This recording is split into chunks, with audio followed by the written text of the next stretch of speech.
our stream right at the time.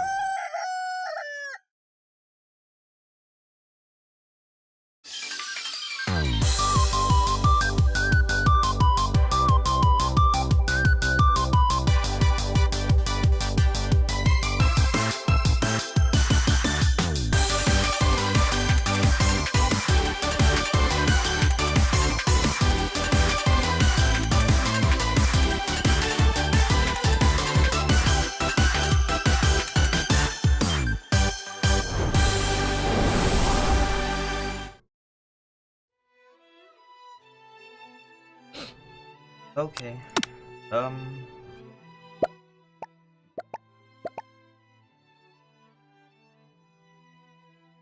Great, I'm dropping all the frames already. Cool, cool, cool. How, though? Why? How? When? I don't know. It happens. It always happens. Let's do this. Okay. I love you, Colonel Sanders. I love you. I love you, Sanders. A finger-licking good dating simulator. This will be fun.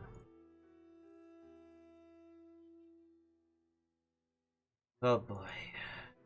Oh boy, oh joy. Alright, let's just start it.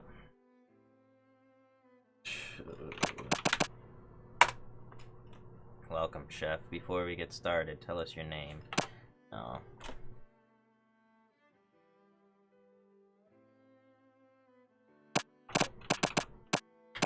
Pertingi.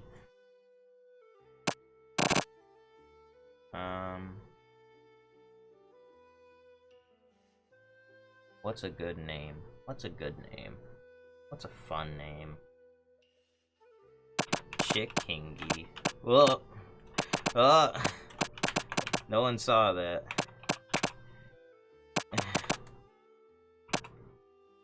Chickingy.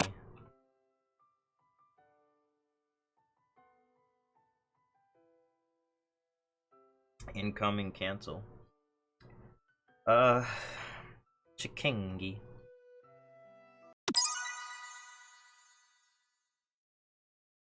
Chicken and a biscuit, chicken and a biscuit, chicken and a biscuit. You sleep softly as the morning sun casts a warm glow through the window of your modest student apartment. The world is peaceful and serene. You could stay in the moment forever. Or you could wake up now. Now! Your first day of culinary school. There's no time to sleep in. Look at this boy band.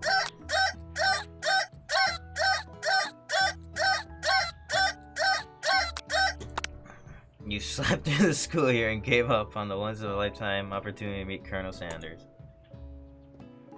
Alright. We're trying to find love with Colonel Sanders. We gotta do everything right. We are Chickingy, after all. Laying in bed, you stare at the ceiling, thinking about everything that awaits you at the prestigious University of Cooking School Academy for Learning. Quite a name. Look at this KFC box for jewelry. What is that? What is that? That's nonsense. Your mind begins to wander.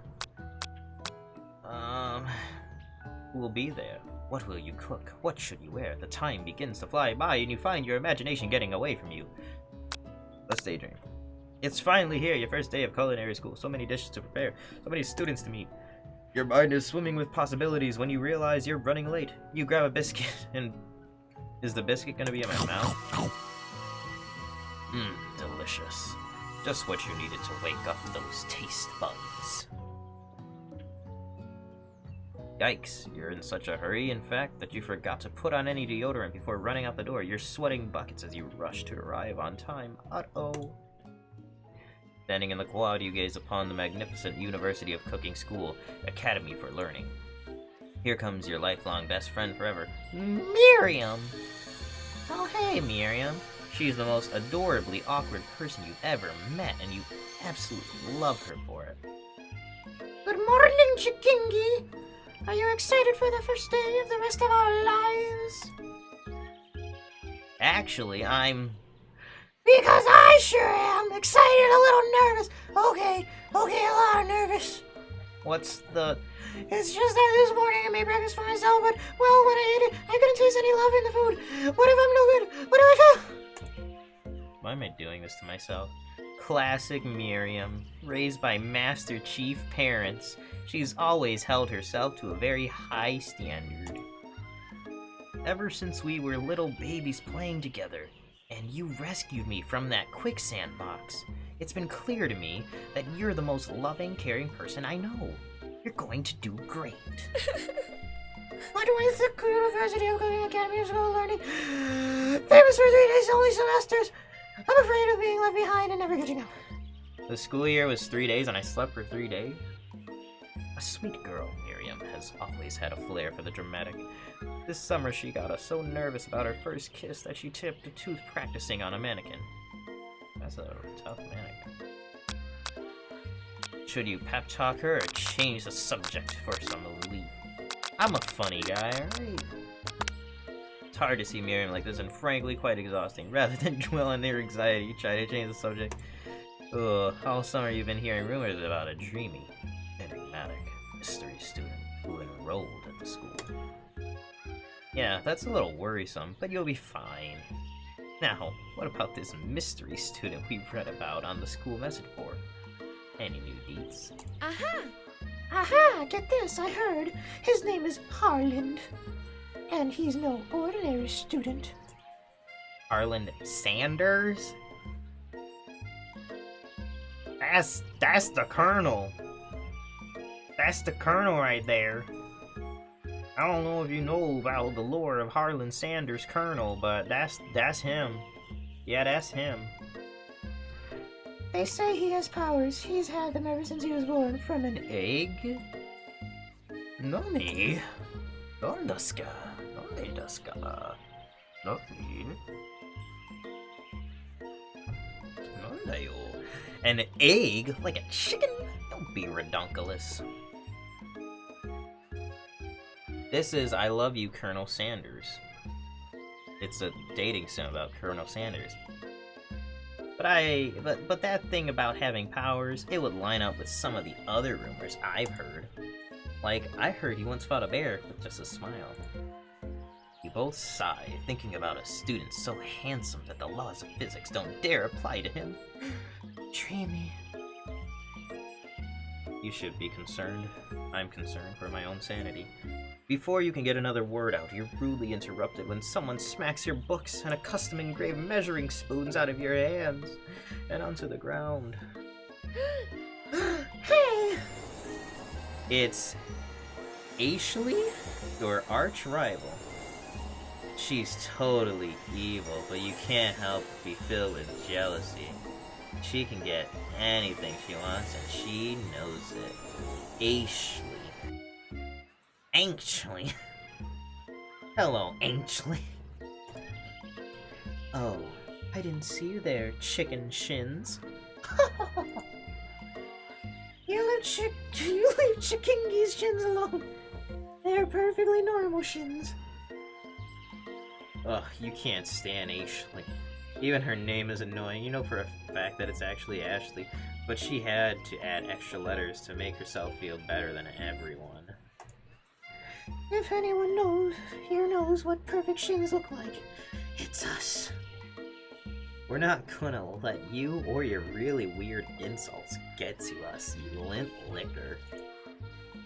Across the quad, you see Ashley's best friend, Ban the Man, has stopped to look at his own reflection in the mirror. His pants are so tight you can see him casually working out his glutes while he styles his hair. No lie, they're rockin' glutes. Now I'm concerned. Van. You rang? You've never been, sure, with their arrangement in it, but as long as you've known them, Ashley and Van have been just as close as you and Miriam, but substantially more devious. This dude is just a JoJo character. Chikingi! I can't believe that University of Cooking School Academy for Learning would ever allow people like you to attend as students. I know, right? You'd think they just hand us our diplomas now. Or maybe hire us as professors. You amateurs could learn a lot from us. With the first day of school about to start, there's just no time to properly tell these two off, so you resist the urge. Let's go, Miriam.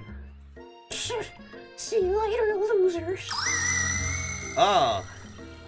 As you approach the door, you see a goofy-looking kid pushing hard against the window. Oh, directly next to it. Oopsie. I think it's broken. You reach forward and easily pull the door open. That should do the trick. I love you. I think you mean thank you. My name is Pop. I was named after my Pop. He's old. Could someone like this also be a student at the school? He must be one heck of a chef. Also, his name tag clearly says Bob, but I guess he's reading it upside down. Hi, Pop. I'm Chikengi. So, are you going to make me hold this door all day? Nope. And with that, the young man walks into the building ahead of you. Ah, is it just me or is it kind of cute? I think it's just you. I think it's just her. You both shrug your shoulders before following him into the building. You stand at the edge of the room, unsure where to sit. Other students wander in and keep themselves busy chit-chatting. A scruffy-looking pooch takes his place at a podium at the front of the class. Kawaii desu ne. Now. Now. Quiet down, everyone. Who is this unreasonably cute pup and why is he in our culinary class? You must be Sprinkles, head instructor and CEO of UCSAO? Please call me Professor Dog. I may be cute and a little fluffy, but I still demand respect. Woof. What? A cute dog is our professor. This is the best school ever. I guess only a dog's nose is capable of picking up all the nuances of fine dining and all the herbs and spices. Out of nowhere, the wind begins to rush around you as a swirl of cherry blossom petals fill the air inside the classroom. I'm chilly, somebody close the window. And then, he walks in.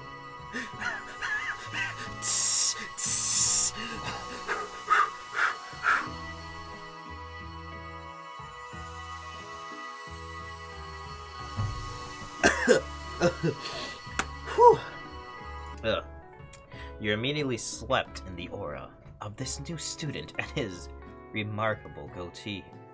Who knew anyone could be so handsome? Time stands still. It's him! It's... Well, if it isn't my favorite student, Harland. Colonel Sanders interrupts Sprinkles. Sorry, Professor Dog. Before he can finish his sentence. Please, call me Colonel. Colonel Sanders. A hushed murmur rose through the classroom as Colonel Sanders walks down the aisle of desks. Suddenly, the room is sweltering. Yikes. Sweat begins to bead across your brow. You feel like everyone is looking at you, and you're not entirely wrong. And this over here must be Sweaty Sweat-a-lot. Aha! Maybe we should open that window back up before Faucet Pits melts into a puddle and evaporates entirely. You two both know my name. We were here in the same kindergarten class. And what is with all your really weird insults? You turn to find Colonel Sanders standing in front of you. Colonel Sanders, beautiful angel that he is, stands before you, smiling gently, his hands outstretched. Boy howdy, this classroom gets hotter than a Kentucky Fried. Please, use my handkerchief. You freeze up. Colonel Sanders is talking. Wait, Colonel Sanders is talking to you. How sweaty you look? You're completely mortified. This can't be your first interaction. What if he never forgets this moment? I should have put on deodorant. How will you respond? Thank you. Arigato gozaimasu. You stretch out your hand, and Colonel Sanders places a fine silk handkerchief. It's so beautiful, you hesitate to press it to your face. But when you do, the feeling is transcendent. It has his natural scent on it. It smells of the most delicious chicken you've ever smelled. Professor Dog steps in to settle the class down and set some ground rules. Welcome to the University of Cooking School Academy for Learning, the greatest culinary academy in the world. The birthplace of culinary legends past, present, and future. Many challenges await you. There will be tears, there will be blood, there might even be really adorable tiny food. And when all is said and done, there will be a battle. You will lift your sporks and compete in the broom cooking area. Just then, another student enters the classroom and interrupts the professor's rousing speech. Oh, God. Oh, guys. Sorry I'm late. I hope everybody had a good summer. I really miss... Quiet!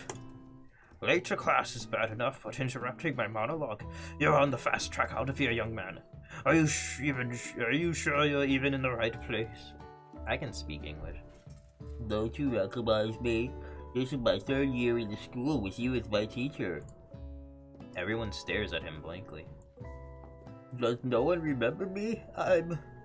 You're expelled if you utter one more word before I finish. Let that be a lesson to you students that tardiness is unacceptable. Unacceptable! I can't. Even Clank made it here on time, rolling halfway across town on his tiny wheels. You turn to see the student Sprinkles is referencing you, who appears to be some sort of industrial kitchen appliance. I don't have to make noises for that, I already did. The class bursts into laughter. Oh, look at the little mouth. Oh, Clank, you rascal. Sprinkles walks in the classroom as everyone stands in silent obedience. When he gets to you, he lifts his nose into the air and takes a deep... Your diet is lacking. Based on what I'm picking up here, you definitely need a multivitamin. That's too real. That's rude, dude. Like, you don't say that over this. You should be taking better care of yourself. You've never had a talking dog as a teacher before. But Sprinkles' reputation for being smart, but tough, well known. You decide to try and butter him up by giving him a treat from your pocket. But what kind? There's only one real treat, right? Like, it's chicken snack. Chicken snack. You reach beneath your apron and return a chicken snack in your hand. Sprinkles' eyes go wide as he locks onto it. His favorite. Well, I think there might be some competition for a new star student. The furry professor immediately devours the snack, leaving your hand slick with a coating of a warm doggy drool. You see the other students eyeing you jealously, but paying no mind to them. If they wanted to succeed in life, they should have learned the importance of carrying a range of dog treat flavors on them at all times. All times. Settle down, young chefs. Take your seats and prepare to have your minds open to the amazing possibilities of culinary creation. As everyone rushes to claim their favorite seats, you're left standing at the front of the room. Only 2 options remain. Hey, Chikingi! There's still a seat here. It seems that no one has claimed this seat next to me, if you're interested. Oh boy, do I pick my best friend or do I pick my dream boat? Ugh! 2 good options, but what will you choose?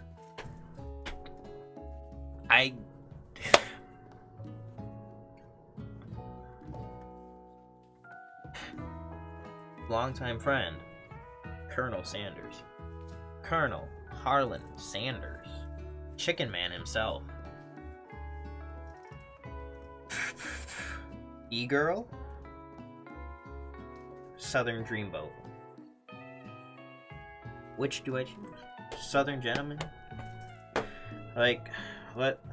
She has the colored hair, everything.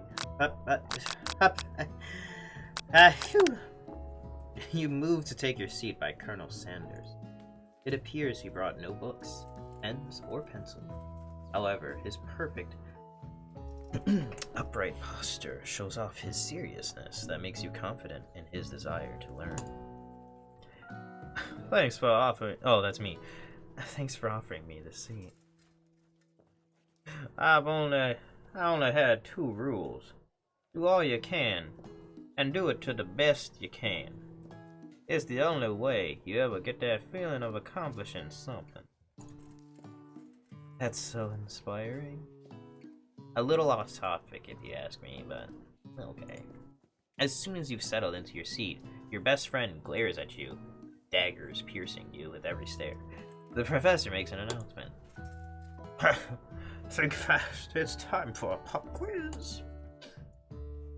Yay, a quiz about me. That's incredibly important. This incredibly important and surprisingly short quiz will tell me everything if you're ready for a life of culinary school.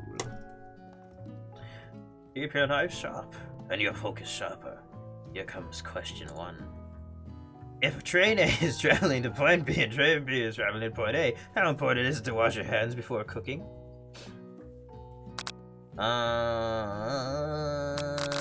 Extremely, looking at you, Pop. That's right. Forest is to tree as chicken is to slam dunk. Feather. What is the most efficient eating utensils ever created? A spork. Like, you can have soup and a salad with a spork. What is the best for what food is best for a broken heart? Anything as long as it's prepared with love and not too much salt. Camel meat. A pancake that looks like a silly anything. That's right. Is Sprinkles a good boy? He's a talking dog. He is the best boy. Perfect score. 5 out of 5. Wow. Be honest. Did you cheat? You look to see that Colonel Sanders has been watching you tally your score. He's impressed. I know we just met, but I have to confess. I think you have a beautiful brain. Hey. I'll take it. I'll take that. We take those from Harlan Sanders. We definitely do. Hot diggity, chikingy. You just scored some major Colonel Sanders points with that performance. May I have your attention, students? I have an important announcement to make. Time for lunch! Wow, the cafeteria is as nice as any restaurant you've ever eaten at. It makes sense that a school dedicated to cooking would also be serious about eating. What does this do? A delicious fragrance wafts through the room and tickles the end of your nose. Your mouth waters. Do you smell that? That must be our lunch. It smells crazy good. Everyone, can I have your attention? Is it about lunch? No, I just wanted to apologize for my tardiness. You see, I was... Howdy, folks. I'd like to make an announcement. Hey, I was... Oh, it's kind of fun. Not gonna lie. Don't worry, there's other dating sims I'm gonna get through tonight. Not through, but I'm gonna play some of it. It's about lunch. Everyone cheers. But I... Shh. Shh. Lunch. She said shh. In honor of the new semester, I have prepared something special to share with everyone for lunch. Aha! Ah, that must be the smell I smelled. That smell, that smelly smell. Smell that smells smelly. Indeed, that smell. You hold your breath, waiting to see what food this mysterious student has created. You've heard that he's very talented, but were the rumors true? Is this? Colonel Sanders lifts a large bucket above his head. Its contents glimmer in the light. Piled high are huge pieces of chicken, breaded and fried to a crispy golden edge. The aroma envelops you, and you begin to feel warm and safe. Colonel Sanders has filled a bucket with chicken? What a novel concept. Your stomach begins to grumble as if to say, stop thinking and start eating. For years, I have been developing a secret recipe for the perfect fried chicken. By my calculation, nothing less than 11 herbs and spices are required to achieve the perfect balance of flavors. You look around and notice that every other student has a pen and paper and is scribbling notes as fast as they can. But that's all I'll say about that. Is this a pause button? It is. Okay. Can I do... Uh-oh. Uh-oh. Okay, so I can't, like, you know, change the size of that.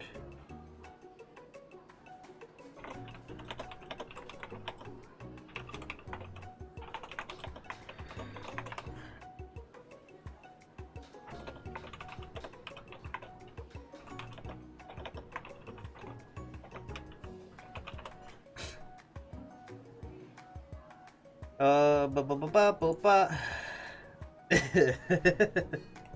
Yeah. That's all he'll say about that.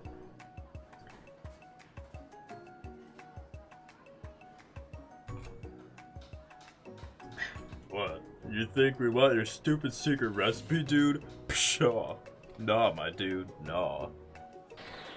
It's just, drafting a last will and testament in case, one of those ingredients is, poison.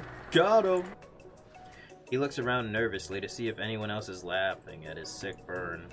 You wait to see what Zinger Ashley has prepared to follow up, but she suddenly takes a different approach. A different approach? Yeah, and I was just like writing in my diary. Dear diary, today I smelled something beautiful. I knew that at the moment, that only the hands of a true gentleman could fry chicken so tender. You see her body language change. From bitter and evil to sweet and innocent as she slides closer to Colonel Sanders. You get away from him, that's my man. She realizes that he is destined for greatness and fame with cooking skills like this. She wants him all to herself. Oh, please. Well, Van, the man, if you don't want any, I'll take his. I'll take it. I'll take his. Whoa, hold on. I mean, I guess I'll try it. He takes one bite and his eyes grow wide. He starts. I'm myself. I'm neither of those guys. His eyes grow wide. He starts contorting his face as he tries to hold in his pure exhilaration and act unimpressed. Easy now. There's enough for everyone. Please, my fellow classmates, dig in. You take one of the pieces of fried chicken out of his bucket and sink your teeth into it. It's amazing. Sugoi desu ne. Tasting Colonel Sanders' food transports you to another dimension. Alone with your taste buds gripping a drumstick in your hand, you float weightlessly. Focus on your mind and meditate on this moment. Try and identify everything. Savor the moment and everything that it tells you about Colonel Sanders' culinary heart. Swim towards the light. What do I do? It's so juicy. Do I savor the moment? Do I try and identify every flavor?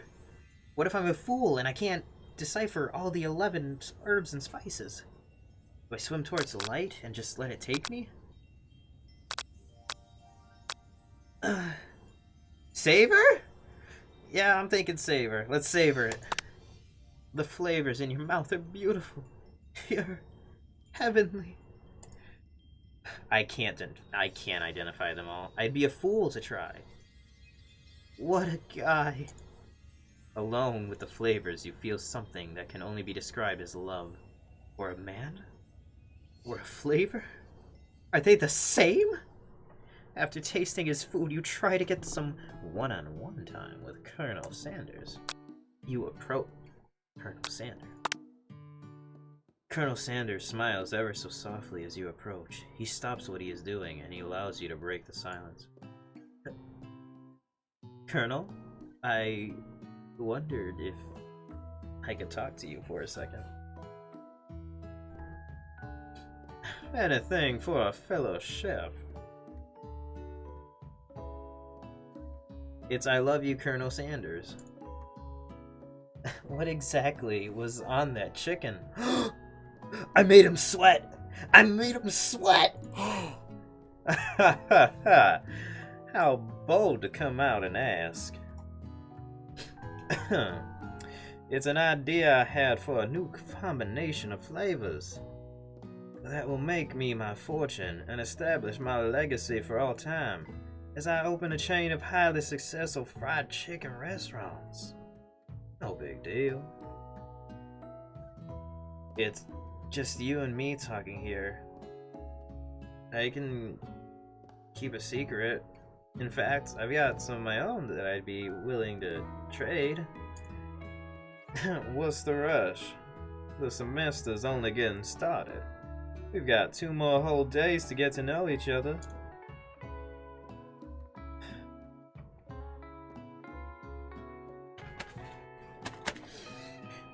He's clearly not going to give it up easily, but it doesn't hurt to be persistent.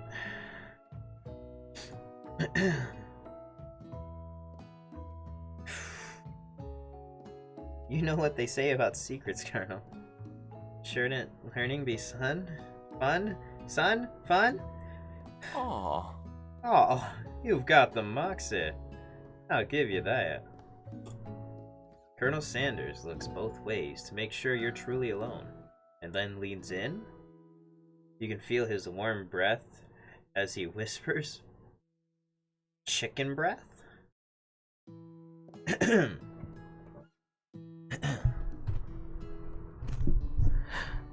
Just one ingredient, but you can't tell. I use. It's something my great-grandmother taught me. Whew. Wow. You'd never have guessed that. In fact, you're not even sure where you get some if you searched. While you're wrapped up in that huge revelation, you notice that Colonel Sanders has disappeared. While everyone else is still in the cafeteria, you decide to look for him.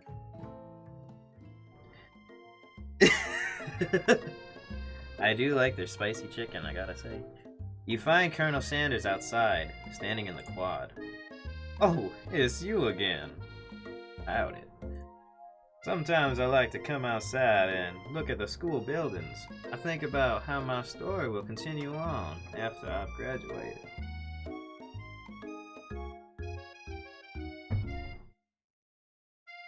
It sounds like you have big plans. I dare say the biggest. I'll leave my mark on this world. You can bet on that. Alone together for the first time, you figure now is the perfect moment to show your personality to him. This doesn't get not safe for work. No, it does not. I cannot give him an 11 urban spice massage. No. Neg him to show your strength. Wow, him with a big idea to add an additional ingredient to really spice things up.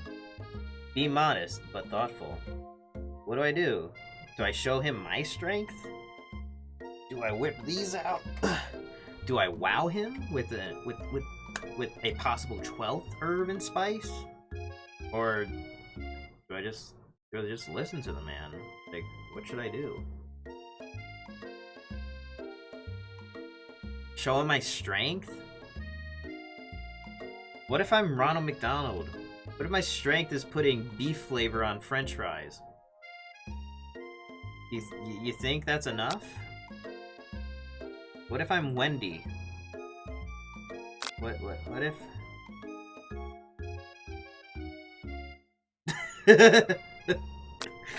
Alright, let's show him my strength. You know, I've been thinking about your secret recipe. He will topple me, you're right. Of course you will. You don't simply forget a flavor combination like that. That's exactly right. I remember it because I've tasted it before. I stopped at a random fried chicken stand the other day, and their chicken tastes exactly like yours. He's going to kill me. He will kill me for this line. I hope you know that. He's about to kill me. You're about to see my neck snap like a chicken. Did you just compare my recipe to a random chicken stand? He's going to kill me. He's never gonna love me now. You have forsaken me, Dorio. How dare you? How dare you? Well, yes, I did, but it was really good stand. Especially considering it was frozen frozen first! The Colonel does not use frozen chicken. Frozen chicken. Colonel. How do I reset? How do I rewind time? I can't believe you say such a thing. You realize you've done an irreparable damage to your relationship, from which it could never recover. He's hurt. How could you? Hey, Chikingi, you saw that this game was called a dating sim, right? If that's your idea of dating, this is not a game for you. I'm sorry. Go ahead and sigh, Colonel-san. I'm sorry. Please, let me try again. Dorio, I should never listen to him. He's Canadian. He knows nothing about fried chicken. I'm so sorry. Well, I just wanted to tell you that I really enjoyed your food. Now you've got his attention. You'll do well to remember this. The flavors were complex, but comforting. The interplay between salty and savory and peppery, it was perfect. It's a dating sim, of course I gotta suck up to him. What do you mean? Are you a fool?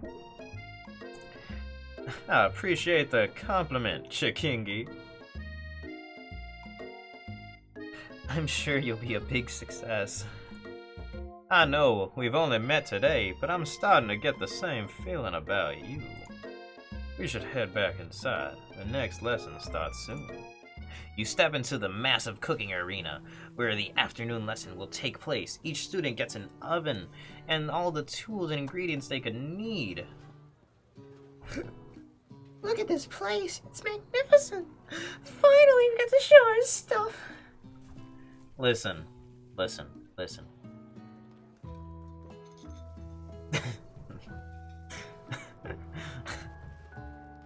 I'm not gonna repeat that. I'm not gonna repeat it. Wait a second. Oh no, we have to show our stuff. What if I totally blow it? You're not gonna blow anything, except maybe kisses to the crowds of fans you're going to earn with your signature, adorable, tiny food creation. Welcome, students, to the cooking arena. For today's lessons, we'll be cooking with our partners. Hurry up and pair off. Naturally, Miriam looks over at you, but unable to control yourself, you pounce on Colonel. Hey, Colonel, would you like to tackle this lesson as a team? A team of two, that is. Me and you, if that wasn't clear. But, my friend. Wanna be my partner? Aw. Oh, sure, Chikingi. I'll prepare our station. Without you as a partner, Miriam is left standing all alone. Two different students quickly take notice. Hello, new partner. Would you like to be my partner?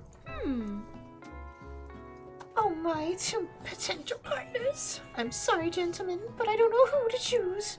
It looks like you'll have to pick for her. Friend duties can be a little awkward. That's the price you pay for not being alone forever. Who do you want to ask to be Miriam's partner? I love Clank more too. Sorry, Pop, but I think Miriam will be partnering with Clank today. That's okay. I already ate. It's not entirely clear if Pop has any idea what the point of school even is at this juncture. Clank is clearly excited to have some attention. He heats up and begins to roll back and forth. I am very happy to be your partner. Hold on there, fella. We don't even know the assignment yet. Technically, Clank might not have a face, but there's something charming and earnest about him. What do you mean he doesn't have a face? Look at his face! Tissue? I hardly know you. I said a joke about tissues. Clank judders, and a panel shakes loose. You get the impression that this is a sign of affection. Looks like you two will be fine. Now that it's time to focus on your own cooking classwork. Alright, you two. For today's lesson, we're going to keep it simple. Pick a basic dish and divide up the steps. No chef is an island. It takes 2 flints to make a fire. You get the idea. I mean, flint and steel.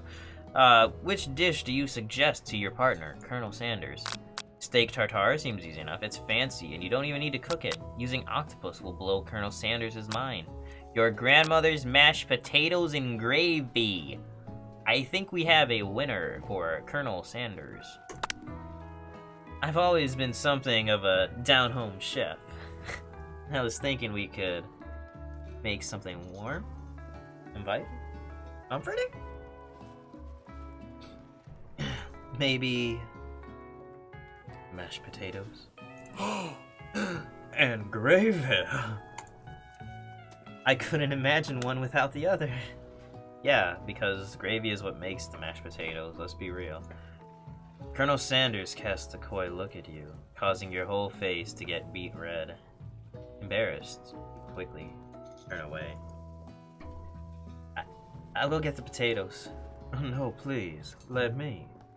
Picking perfect produce is a passion of mine. Looks like things are getting pretty fresh around here. Does someone have a crush on Colonel Sanders? I mean, personally, I'm liking them drumsticks. I'm liking those drumsticks down there. I'm liking those drumsticks. Personally, but I'm going with the video game. Yeah, I got a crush on Colonel Sanders. We're just cooking partners. Mind your own business. Sanders' heart. Sanders's heart is my business. You better stop. You better keep your fingers off my man. Did somebody call for me? No, jeez, Van. While I'm over here crushing Chikingi's dreams, you're supposed to be taking care of our classwork. That was the deal, remember? Colonel Sanders returns, arms full of peeled potatoes. He tosses them into boiling water, and turns his attention to you and your old friends.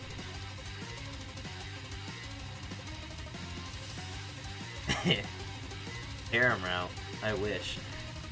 Oh, howdy there, Ashley, Van. Are we working in a quartet instead of a duet now? Actually, no. It looked like Chikengi was struggling, so we offered to give him a hand. You know how it is. These young amateur chefs need a lot of mentoring. I was gonna say, Colonel Sanders, maybe I could also teach you a thing or two about fancy food. Maybe one day you might be able to get up on my level. Doubt it. Don't be rude, Van. Personally, I have no doubts whatsoever about Colonel Sanders' ability to concoct creations worthy of admiration. After all, your fried chicken was quite spectacular. But, Colonel, if you ask me, I might make a better partner for you than this thing that has positioned itself at your station. Don't you feel deep down that we can cast complementary shadows? We fit together like a thigh and a drumstick. It just makes sense. I don't like her. I like her, but I don't like her. Nothing about this makes any sense. But one thing is clear, she's coming for Colonel if you don't watch out. Ashley is really going at you hard. You need to ask for some backup here before things get ugly. Turn to Miriam. Your forever bestie will always have your back. Turn to Colonel Sanders, hunk of hunks, in your time of need. Best friend? Hunk of hunks. Let's see.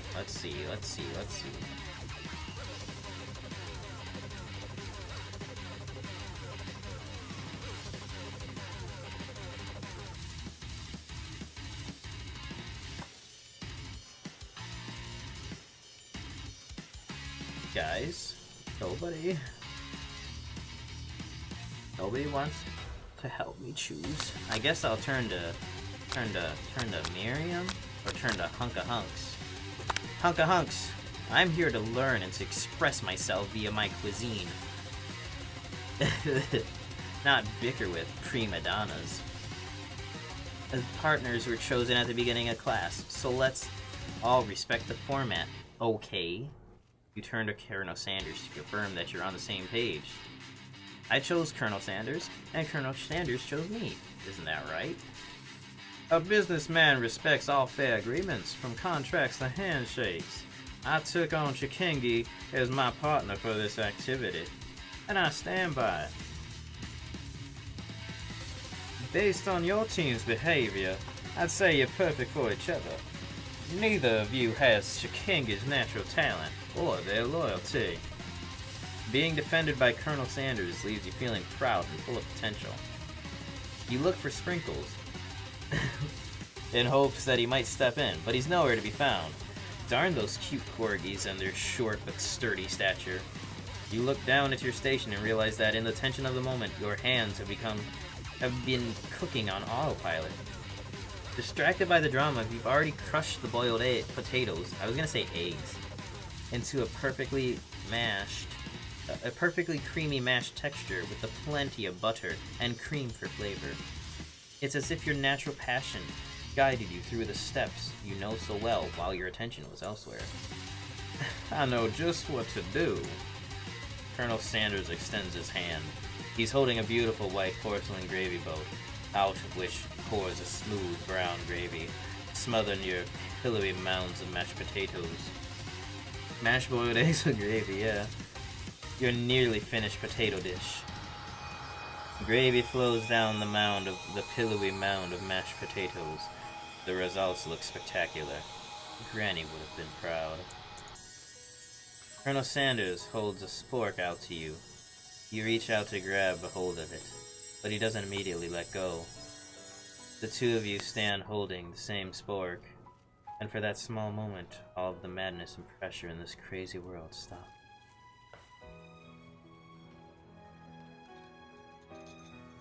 What is this music going on? This is something.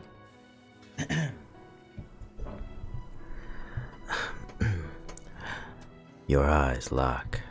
The moment is electric. Time stands still. If you love something, set it free.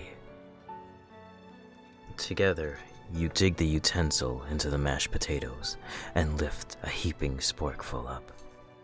When you see Ashley with a sinister look, you know she's plotting against you to be with Colonel Sanders. And then, filled with rage and without thinking, you fling the sporkful of mashed potatoes right into Ashley's stupid, beautiful face. You stupid, pretty woman! How dare you! Van, do something. Do something. Scooping up a fingerful, Van tastes the dripping mashed potatoes and gravy and realizes that it's delicious. Horrified by this revelation, he slinks away. Will he ever be able to cook something with so much love and integrity? Hold on right there, Chikingi. We do not waste food in the broom cooking arena. Colonel Sanders, I expect better from you. If you throw one more spoonful, you'd both better be prepared to eat it from wherever it lands. Please land on her thighs. Please land on her thighs. Could I has potatoes face? Van rushes over, a covered dish in his hand. Mashed potatoes with gravy? Pathetic. In just a few minutes I prepared a full meal. Gaze upon my specialty. Braised tentacle of octopus in my silky saltwater sauce. Plated on a battle axe, forged by my supreme chef ancestors. You've ignored me for too long. Oh, wrong one. You've ignored me for too long. That ends now. It is I who will have first bite. And you will all look on with envy. The interrupting student rushes at Van and swipes a bite of his signature dish right off the plate. No, don't.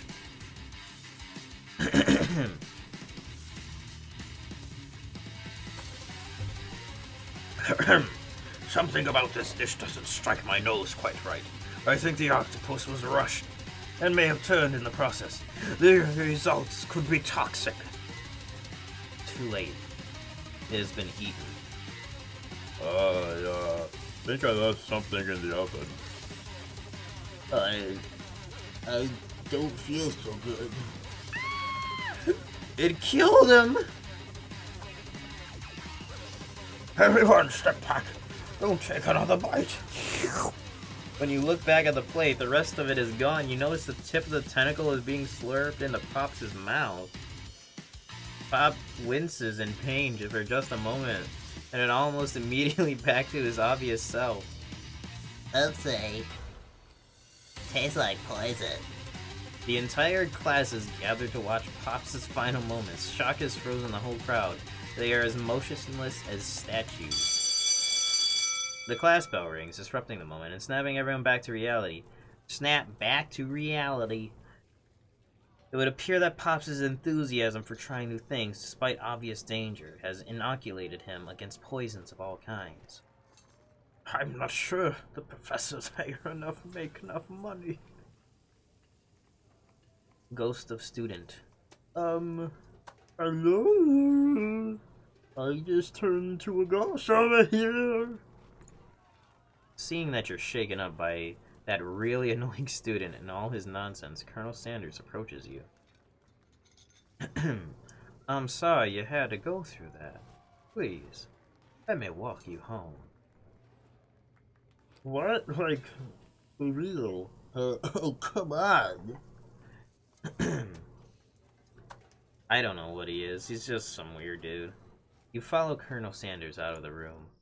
At night, the school building has taken on another vibe entirely. It's dark and a little more than a little spooky. I can speak. Colonel Sanders stands in the quad's neon glow and speaks softly. Those mashed potatoes you made in class today. Before you go on, I want you to know they're not a great representation of my skills. I didn't even realize I was making them. They were amazing. Tasting them, it reminded me of why I became so passionate about food to begin with. Colonel Sanders is getting choked up. Cooking is obviously important to him, in a way that you find inspiring. Now might be the perfect time to tell him you're developing feelings for him. Colonel Sanders? Yes, Chikingi? There's something I need to tell you. Hold it right there. there's something I need to tell you first. Oh, jeez. You see, when I was a boy, I had a dream that one day I would be the greatest chef the world has ever seen. Oh, yeah, they did. 2019. And every day since, I've been working toward that dream. Day and night, never stopping, never resting. And also lifting a lot of weights. Like, so many weights. We should follow our dreams with all of our hearts, that our souls may grant them like wishes floating on a shooting star. Hey, no, you... Shut up! I'm the one here to say the inspirational stuff. And to be the star of the story. Are we forgetting that your cooking literally killed a guy?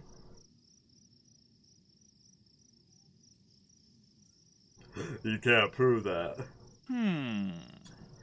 I also saw you kill that guy. What was his name? Somewhere in the distance, you hear a long, sad sigh. Forget him. We're talking about me. Me, me, me, me, me! I'm the hero! The Spork Monster is here to fight a hero. Guess what, Rock? You're here to fight a hero. I think I left the fridge door open. Later, nerds. What is this game? How dare you threaten me just as I was letting down my guard and connecting with another chef on an emotional level?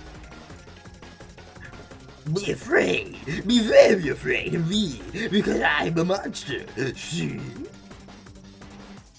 Is he rhyming on purpose, or is it just a coincidence? But before you can discuss syntax any further, it's a turn-based fight sequence. What will you do? Attack! You decide to go on the attack. Which attack will you use? Cook with love. Cook with love does 1 damage. It just got real. That attack really upset the Spork Monster. Spork Monster goes on the attack. They spit hot gravy at you. You take 1 damage. Attack! You decide to go on the attack. It worked last time, right? Cook with love. Cook with love does 1 damage. Spork Monster won't forget this. Spork Monster really feeling threatened by your attack. Spork focus their mashed mind and draws in energy from Mother Earth itself? They grow larger and more intimidating. How will you respond? Attack! Cook with love! At this rate, the semester will probably be over before this fight is. Spork Monster is no quitter, buffed up and ready to rumble. They go on the attack once again. Spork Monster use all utilitensile. You take 2 damage from the attack. Alright, we're on even damage. If you take much more damage, you're not going to survive this battle. Attack! Again! Cook with love! Is oozing cheese sauce onto the lawn of the quad. I wonder who's going to have to clean that up. Feeling vulnerable, Spork Monster prepares for its ultimate attack. Rounded Edge. Val, villain, your reign of terror stops here. Colonel Sanders summons the energy of 1,000 chickens. Hot power pinch! Hot power pinch does 10 damage. Spork Monster is defeated. You saved me. An injured Spork Monster spews steam into the night. Forget mercy, finish him. Spare this wretched beast. I feel like sparing him, you know? He's just a Spork Monster. He don't know no better. Or do I finish him? Do I return him to the... to the... spare him? Alright. You managed to tamp down your disgust at the sight of this gnarly beast long enough to realize that he is still a living creature with a pure soul who deserves your pity, not your wrath. Be gone, beast, And don't you dare come back for a follow-up encounter tomorrow.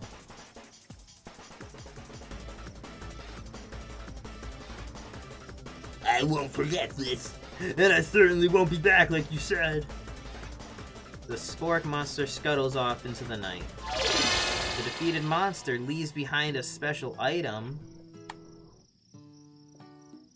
It appears at first to be a cookbook, but upon closer inspection, it's so much more. It's a book of magic spells with a golden chicken on the cover.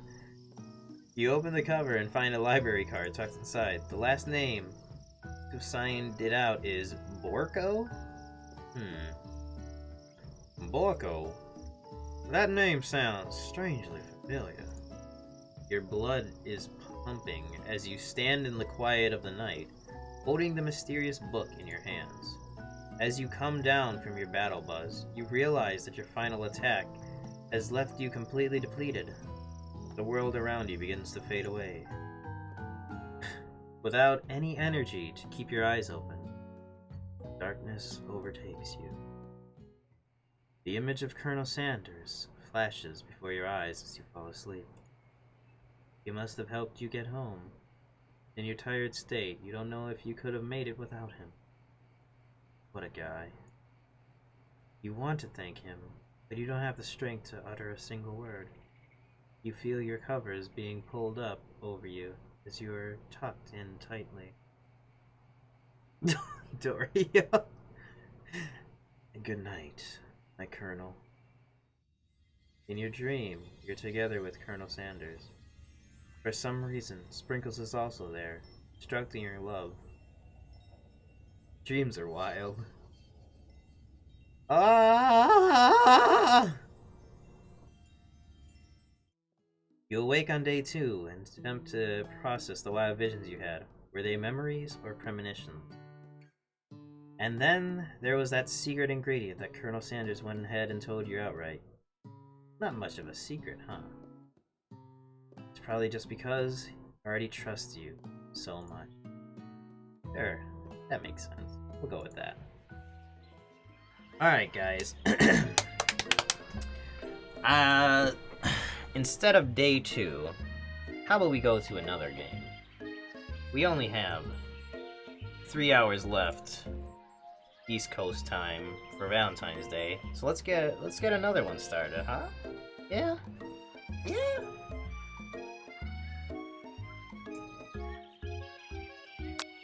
We can come back to this another time. I hope that's saved. Let's see if it's saved. I hope it's saved. I mean, it didn't give me a prompt. Okay, yeah. Okay, we're good. It's on theme and the dating sim type. Yeah. It's definitely on theme with that.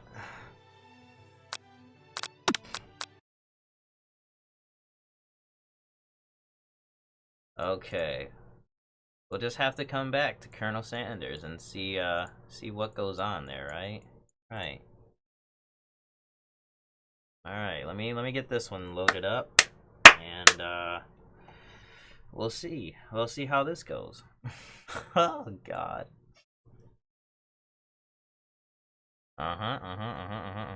Options, full screen on? Yeah, let's do full screen on. Okay.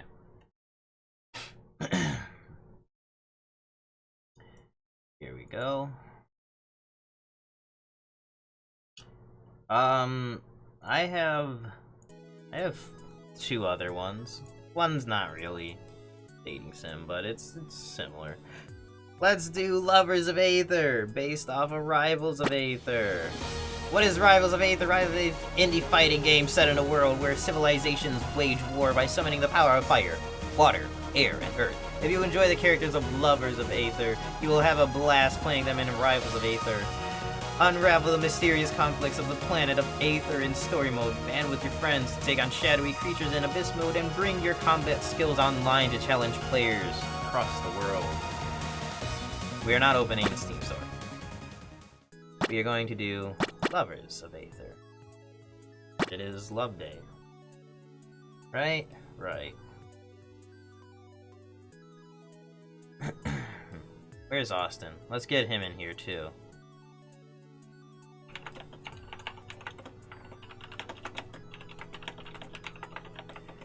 Oh god. I forgot that was in the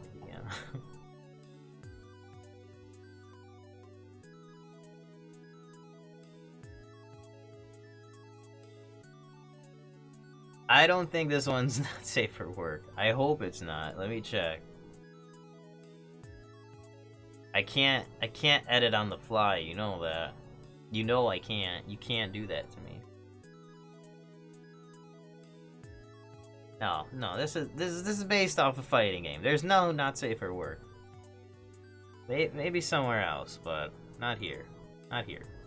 This is safe.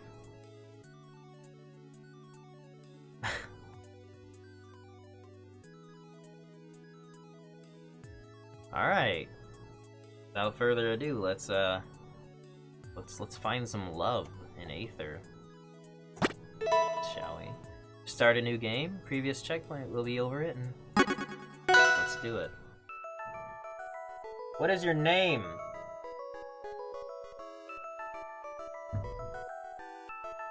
My name?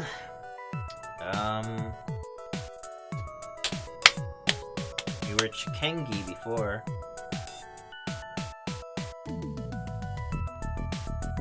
It's a good name. Achilles?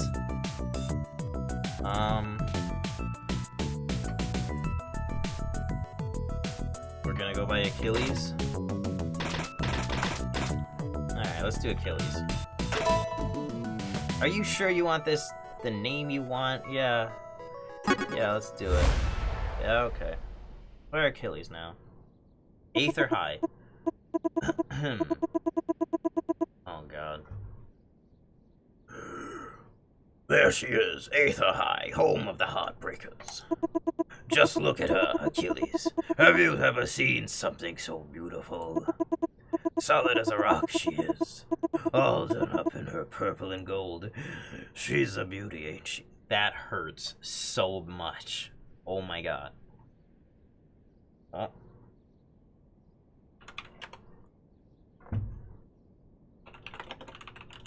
Ugh. That literally just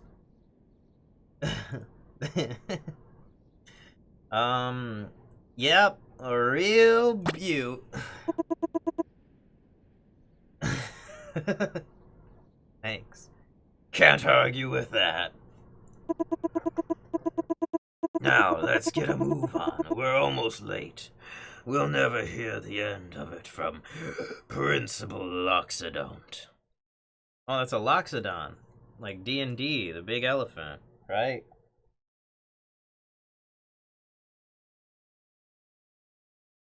My tea got very cold and gross. Whoa! Phew, we made it right before the bell, too. I was sweating bullets there for a hot minute. Not that I can't handle a little heat.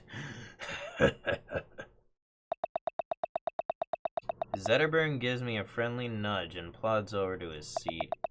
Homeroom is as lively as ever. Verano is practicing his spin kicks in the corner. Forceburn, Force-in-Law, is scribbling furiously. I almost said furiously. Wrong with me. In his notebook. But there's something special in the air too. Something like love. That's right. The homecoming dance is tonight and I still haven't asked anyone out.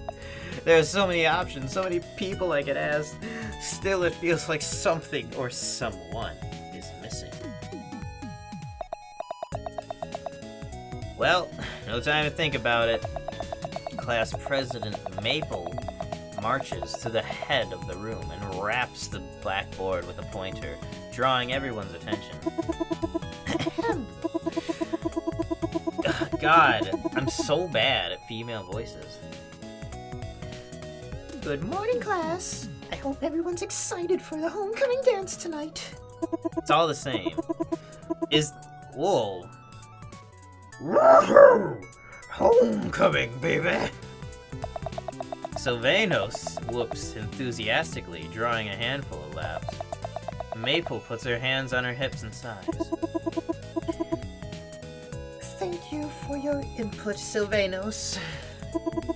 As I was saying, it has come to my attention that some of my more ardent supporters believe that I should be a class president for life.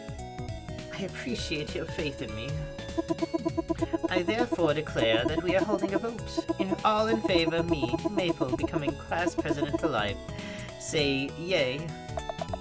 Crag gives a weak yay, though I wonder if he even understood the question.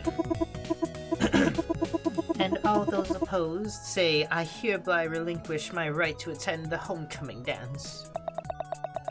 The classroom buzzes with murmurs and whispers, but nobody opposes her. As I suspected, the yays have won. I am, from here on, the fairly and democratically elected class president for life, Maple. I thank you all for your love and support. Carry on. Maple marches back to her seat, and after a moment of confused silence, homeroom returns to the lively chaos from just moments before. First period doesn't. There are so many characters. What am I gonna do? Maybe now is a good chance to talk to some people.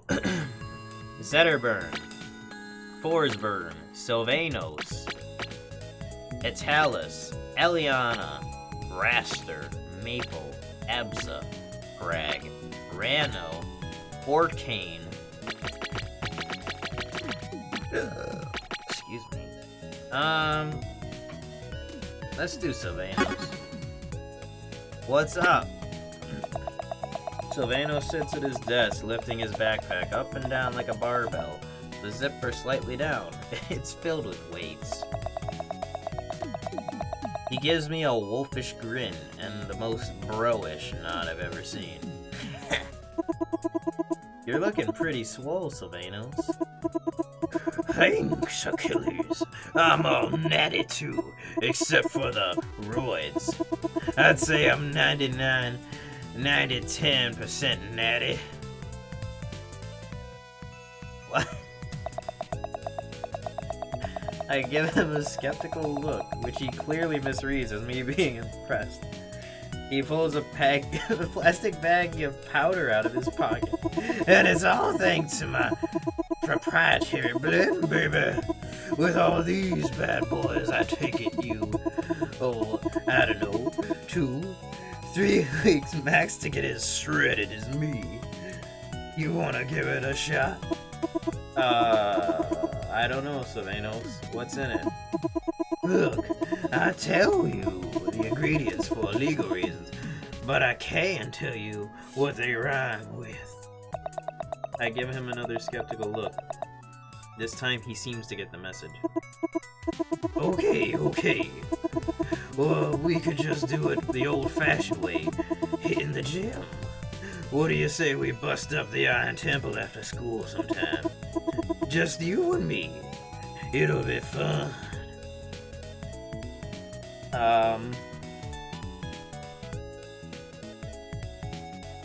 That doesn't sound too bad. I don't know, I'm not much of a gym person. Just leave the proprietary blend at home.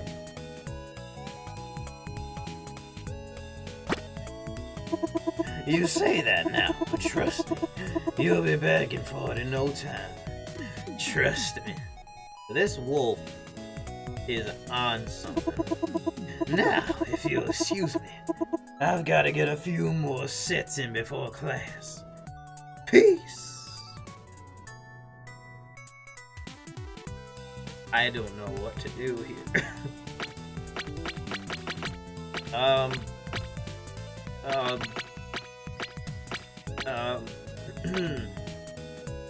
What am I gonna give a voice to this hyena with?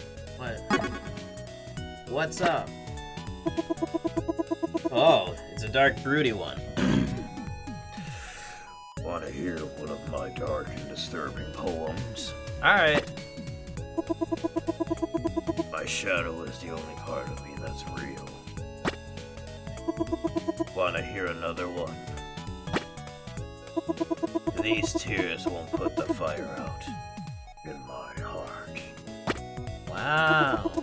Wanna hear another one? The smoke, I cannot breathe, but still, I inhale. It stabs me from the inside of my lungs, like stabbing knives or needles, and it hurts. Okay. A betrayer of fate worse than death. How smugly do you enjoy the stolen power? How clueless you are to the inner workings of the machine that cascades around you. How stupid and ignorant you are, and yet I cannot curse your name. For if only you had a fraction of a brain sample, you might understood, my dearest brother, that I still love you. Wow. Wanna hear it? No. No. Well, frick you too. Dude. My throat is gonna be nothing.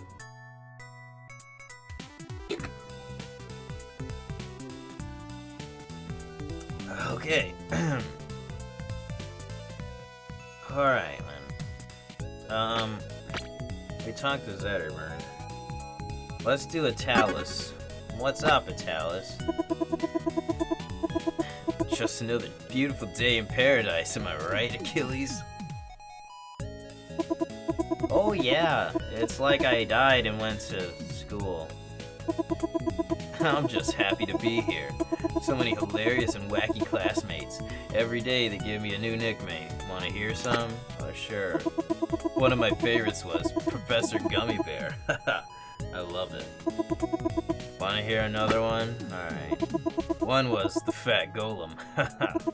Wanna hear it? Yeah. There was Strong Terry. Pretty neat, huh? Okay. My nickname used to be Mr. Gummy Buttons. Cool, huh? Wanna... Alright. Someone called me Clumsy Funkerton. Cool, huh? No. No. Haha, right on, man. Later. Suddenly, Zetterberg catches my attention with a lively wave and lumbers over to my seat. He gives a playful grin, and there's a twinkle in his eye, as if he's up to something. So, homecoming dance, huh? Oh, he's definitely up to something. Yeah, homecoming dance. So, He gives a glowing smile and crosses his arms as if he's trying to hold something back. It doesn't. okay, just spill it. Who are you asking? I don't know, dude. Sure, Achilles. I've seen the way you look at Craig. I know what's up. I didn't even talk to Craig. Zetterburn winks and gives a good-natured elbow. Oh, I know who it is. It's the new girl, isn't it? New girl? What?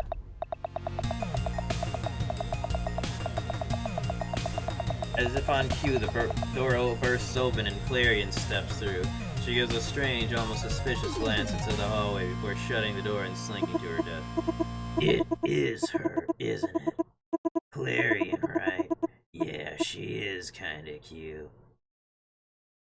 I don't know. Well, go get her, Tiger, or, whatever you are. Now's your shot.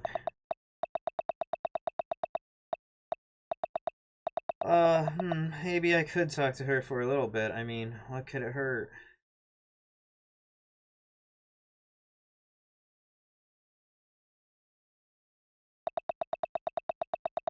I walk over to Clarion and pull up a seat next to her desk. Oh. Hey, Achilles, right? I'm still trying to get all the names down. I remember yours for some reason, though. Spooky. Why did I say that? Why am I so awkward? I mean, that's pretty much me. This character is pretty much me with that awkward line.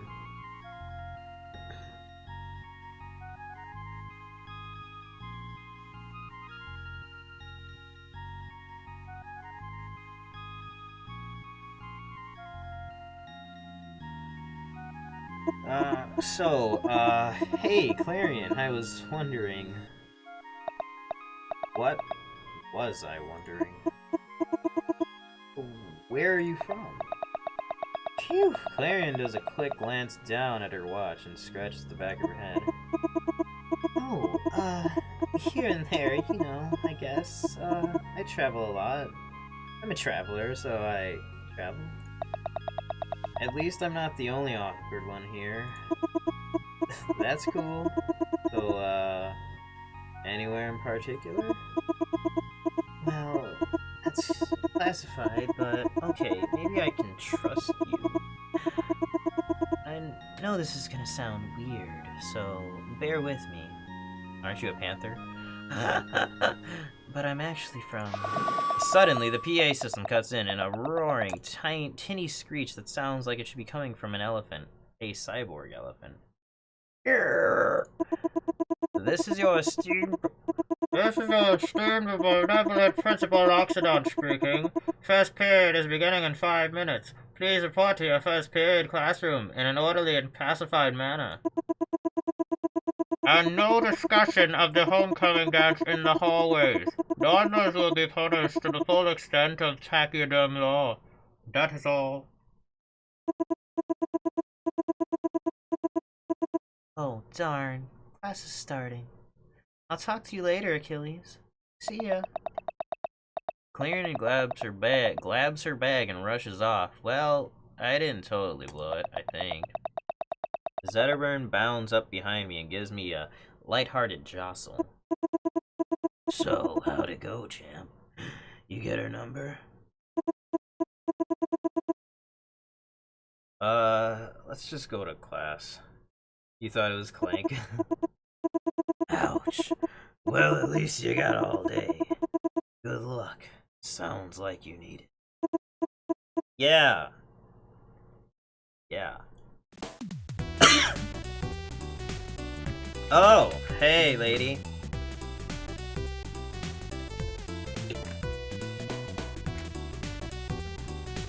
Okay, Italis is cool.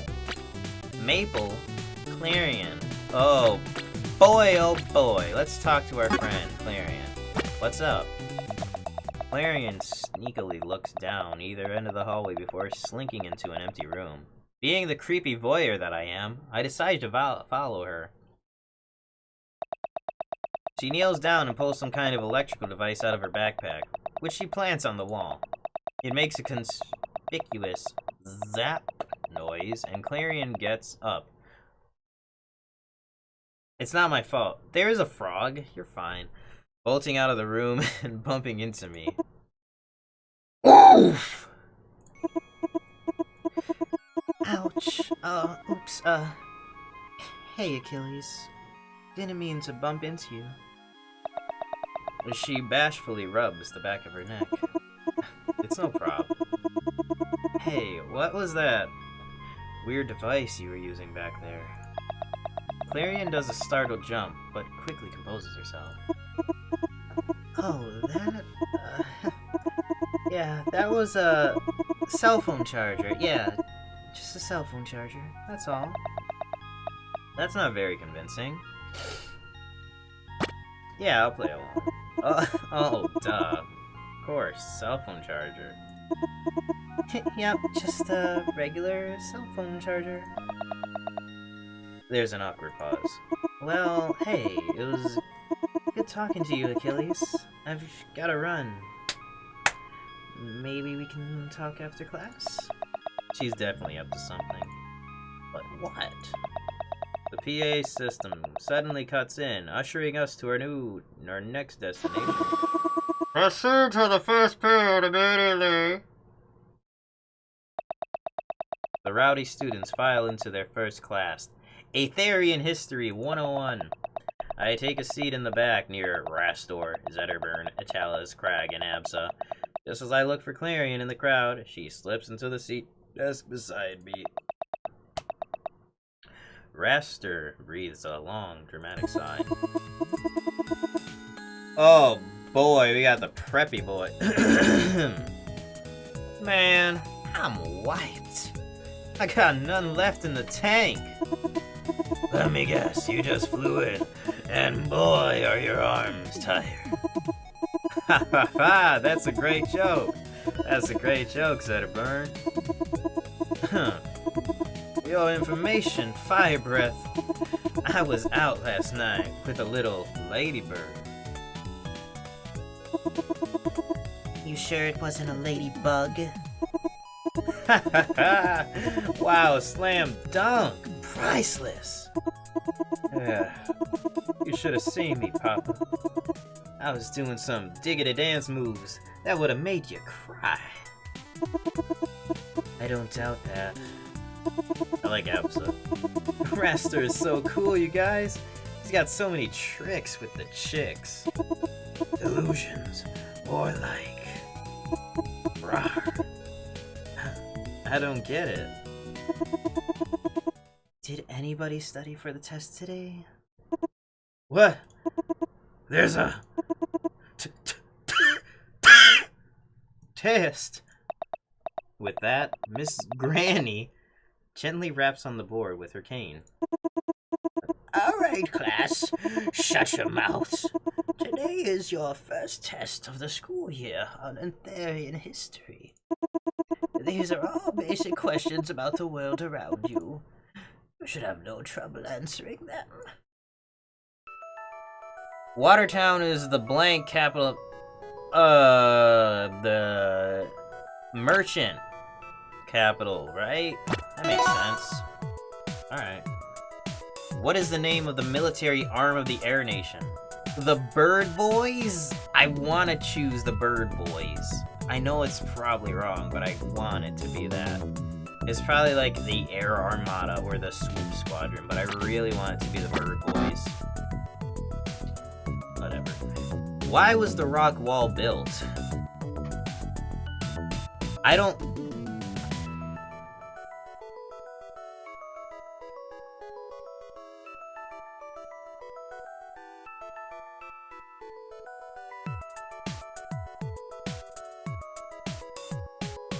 I'm not comfortable saying. Let's do this. That first one was really, really strange. Who is the rock wall patrolled by? The wall rollers, the wallbergs, the wall runners, the hall monitor. Why wouldn't it be the wall monitors? Let's do the wall runners. Who controlled the skies before the Air Armada? The feathers of the flying forges, the elders of the Air Alliance, the kings with wings. Terry Sarabanda? I like the feathers of the flying forges. No. Where did the elders of the Air Alliance reside? Of the Ardshire Mountains. What is the northernmost continent of Aether called? The Nether Aether? The Ice Barrens? Barren Waste to Chilno. Ice Barrens. What people live in the Ice Barrens? Barren Bears? What entity protects the... I have no idea. Maybe if you play the fighting game, or if I press help, what entity protects the Hyperboreans? The Harbor Guard? What event caused the Air Armada to form? Mass air shortage. Birds kept stealing people. The Aetherian forest fire. Let's try that. I just guessed on all of that. I don't know any of this lore. You feel a light tap. I feel a light tap. Hey, Achilles. I'm having some trouble with this one.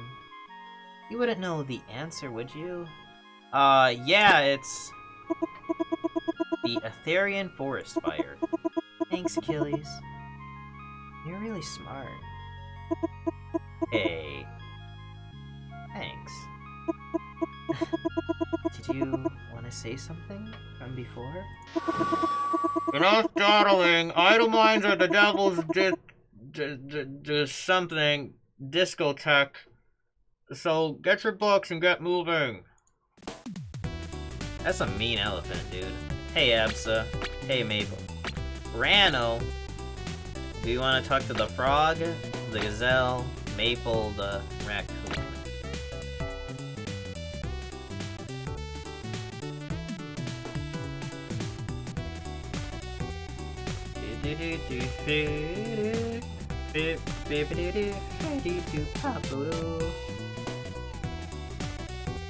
Wanna do Froggy? I'll give him a voice. I'm a frog. I trip over my tongue all the time. Nobody? Anybody? Alright. I'll just do the frog.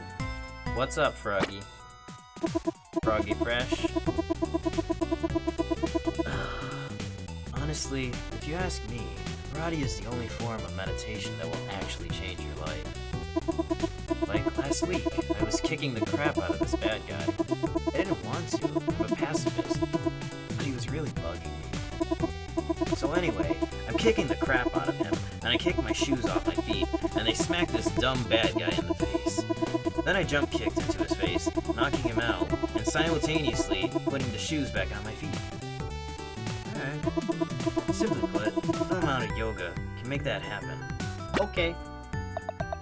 The PA system suddenly cuts in, ushering us to our next destination. Proceed to second period immediately. Oh boy, English class. Talk about a snoozer. Nothing puts me to sleep faster than Mr. Kai's droning lectures. I don't think I've made it through one class without dozing off. Huh, that's strange. Looks like he's not here yet. Hey, Eliana, catch! What? With a clumsy punt, Sylvanos careens his hemp-hakey sake halfway across the classroom in a chaotic arc. Much to Sylvanos' dismay, the ball lands on Orcane's blowhole. Halfway impressed with his hole-in-one, Sylvanos gives a goofy grin and shrugs as Orcane blows the hacky sack back. Or at least tries to. The ball lands on Forsberg's desk, who is scribbling furiously over a notebook. My poem. Hey, which one of you did that? Orcane. It was definitely Orcane. You again, huh? I'm going to pound the living daylights out of. Rastor, cool as a cucumber, steps between the two and raises his feathered arms in a gesture of peace. Whoa, what's your bag, Daddy-O? No one need to get unglued. Let's save the theatrics for after the dance. Wouldn't want to show up with a fresh pair of shiners, huh? Disaster averted. Forsberg sighs, slumps back into his chair, and gives Orcane the stink eye before getting back to his writing. Orcane gives Raster the closest thing to a thumbs up his paws can manage. It looks like we've got a little time before Mr. Kai shows up. Maybe I can chat with some people to pass the time. We're going full in on Clarion, right? Clarion is off in a remote part of the room, furtively tinkering with something on the wall. Every once in a while she gives a suspicious glance towards the door before resuming her work. Hey, Clarion, what are you up to? She gives a startled jump and then tries to hide whatever she is working on. Not very subtle. Oh, hey Achilles, you kinda surprised me. I'm not really doing anything, just going over notes, that's all. It looked a little like you were messing around with something on the wall, but okay. Well, okay, maybe a little. I was messing with the PA system, just taking a look inside. Why? I guess I'm just interested in technology. cool. I'm into tech stuff too. Can I help? Okay, what were you really doing? Let's just play it safe. Oh, that's cool. Actually, where I'm from, we've got these really cool what I mean is... Suddenly, the PA system crackles with static, and Principal Loxodon's dying car horn of a voice blares through. This is your merciful and altruistic Principal Loxodon speaking. Any students caught tampering with official school equipment will be promptly suspended, or worse. If you see anyone acting suspiciously, report them to me immediately. Resume learning. Crap. This never happened, okay? I'll explain it all later. See ya. Okay. Alright, well... let's talk to Orcane. What's up? Orcane sits at his desk with a crafty look on his face, obviously scheming up something ridiculous. I decide to talk to him, more out of concern that he's about to do something stupid and less from genuine interest. I know that look, Orcane. You're up to something. Oh, it's nothing. Nothing at all. It's clearly something. He tries to hide his smile, but it spreads across his weird orca thing face despite his best efforts. Okay. I've been thinking about Maple. Now that she's class president for life, that means I can prank her with impunity, right? Because what's the point of a prank if you're not punching up? Okay. I want to knock her down a few pegs with a real whammy of a prank. Hit her right in the kisser. I just can't figure out how I'm gonna do it.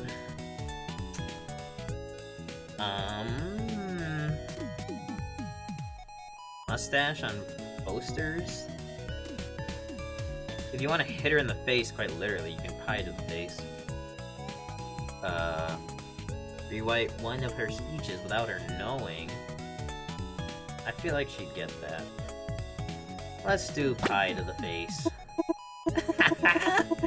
The classic pie to the face. I love it. Nothing makes authority look sillier than Boston cream. Orcane begins to cackle maniacally, drawing the attention of everyone in the room. It's a little worrying, to be honest. I like the way you think, Achilles. You could be a real provocateur if you put your mind to it. What's with all these big words? I don't want to say them. Orcane strokes the closest thing he has to a chin. Gives me an approving nod. I think I'm gonna do it. Now I just gotta plan the dirty details. Well, I'll leave you to it, Orcane. Good luck.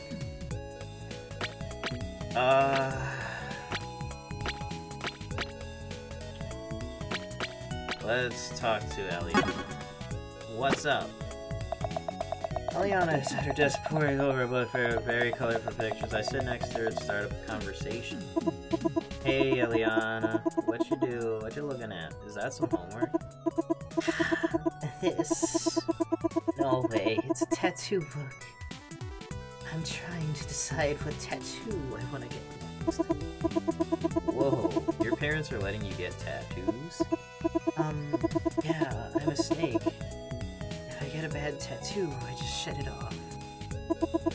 Come to think of it, I have seen you with some before. That's pretty cool. So, what do you think? Which of these tattoos do you like the most? The heart to smile or believe with a bee as wings, sharing clashes or back design. Let's do this one. Yeah. My mom probably won't give me too much crap over that. I guess it's alright. Yeah, I think that's what I'll get. Thanks, Achilles. I didn't know you had such a good eye for these things. Yeah, me neither. Well, I'm gonna look at some more, but your choice honestly wasn't too... See you later, Achilles. Suddenly, the door slams open. Mr. Kai stomps into the classroom and sits down at his desk. Excuse me, Coach.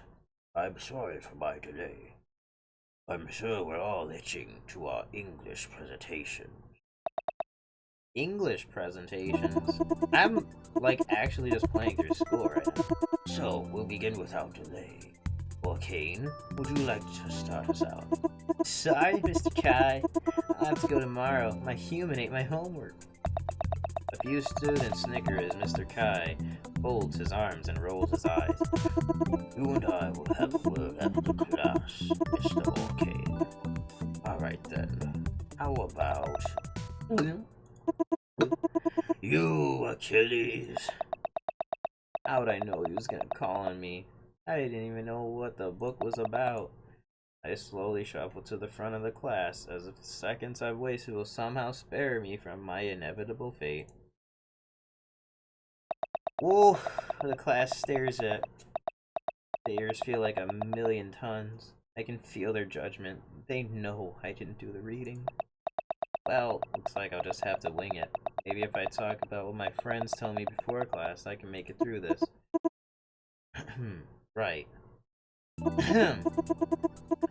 This story, like all stories, begins with a beginning.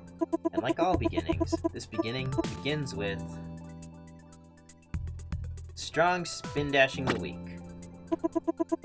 After a grueling journey, our heroes had to contend with... anime.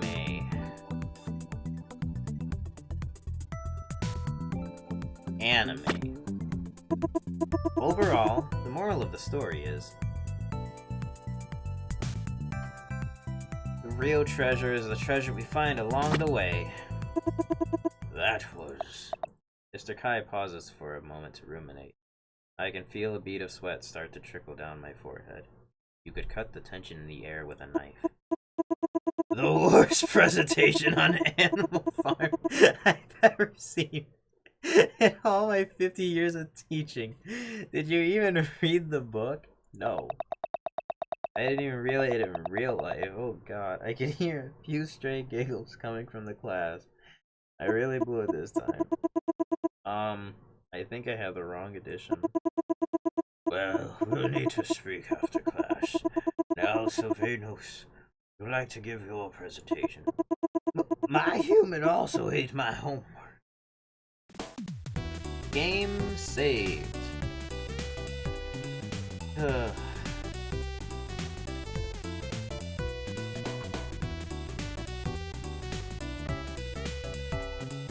Oh boy.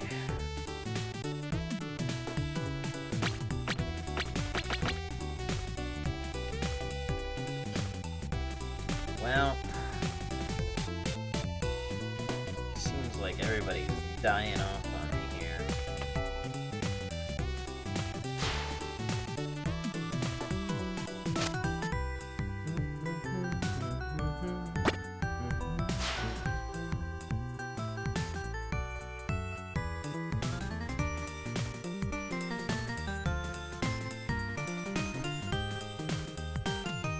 I think we'll talk to Claren again.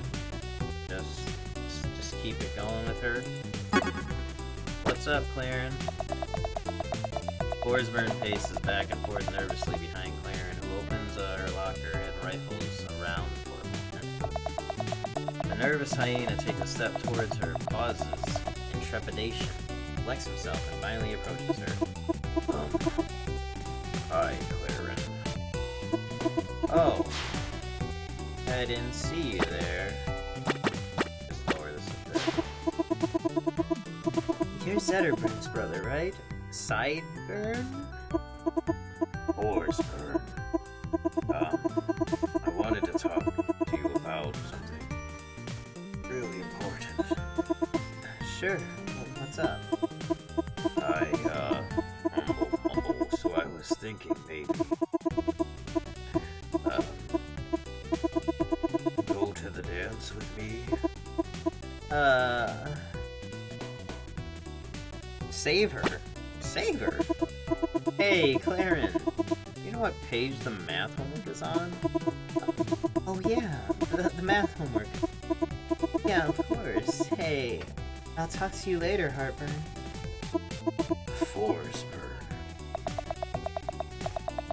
Forsburn trudges off dejectedly, muttering something under his breath. He's going to kill me. Wow, so you saw that, huh? Yeah, kind of awkward. Sorry. I'm not sure I've ever even spoken to him before. Don't get me wrong, there's something kind of alluring about the whole brooding poet thing, but still. Uh-oh. Competition? Oh crap, the bell's about to ring. See you later, Achilles. We'll laugh about this later. The PA system suddenly cuts in, ushering us to our next destination. Proceed to third period immediately.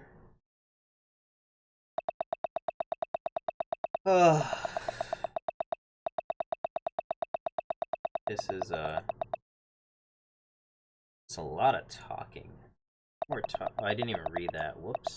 My computer lab looks like it's straight out of the 80s. The computers are so old. They were probably here when my parents went to Aether High. I sit down at the workstation next to Eliana, who slowly hunts and pecks keys with her face. It looks extremely uncomfortable. She gives me an exasperated look. It's a marathon, not a sprint. The computer lab buzzes with energy as the day grows close to its end. Everyone is excited about homecoming, and rumors are starting to spread. You're never going to believe who asked Zetterburn to the dance. Oh. I mean, Ayala? Really? Like, did she really think she had a shot with? And let's be totally honest here. The guy who's probably going to be picked for Homecoming King? I don't know. Well, you should hear what's going on around about Achilles. Okay. My ears suddenly perk up. Oh, I think I heard about that. Isn't Achilles going to ask? Ab's tantalizing rumor is cut off when the class door slams open and Professor Swiftling stumbles ponderously inside. He insists we call him a professor even though he only has an associate's degree from Air Armada Community College. Oh, don't say it. What voice am I giving this to? I flew in from the fire capital, and boy are my... whatever. Everything is all the same. The classroom takes a bewildered din as Professor Swiftwing starts angrily to his desk. When he stumbles over Abs's back, he looks like he's about to explode in rage, but somehow wills himself to hold back. Today is the day. Isn't the day, sorry. Don't speak to me. Don't look at me. Just play the darn computer game. And form your own darn groups. I don't care who you partner with. Not today. Teams, huh? Maybe this is my shot to chat up my crush. But she's not on screen.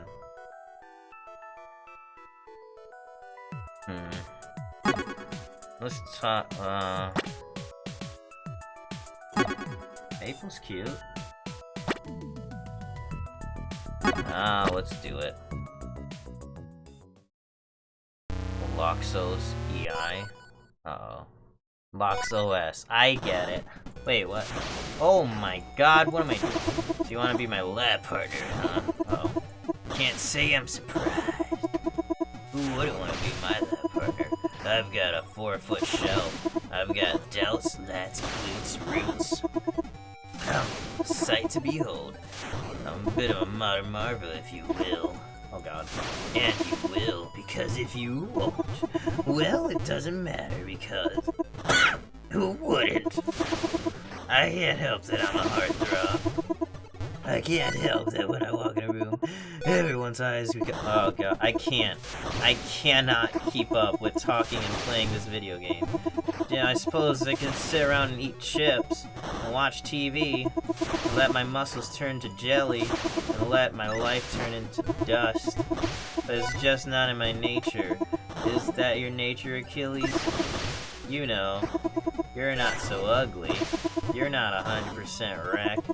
I've seen disasters. I've been a part of a disaster relief program.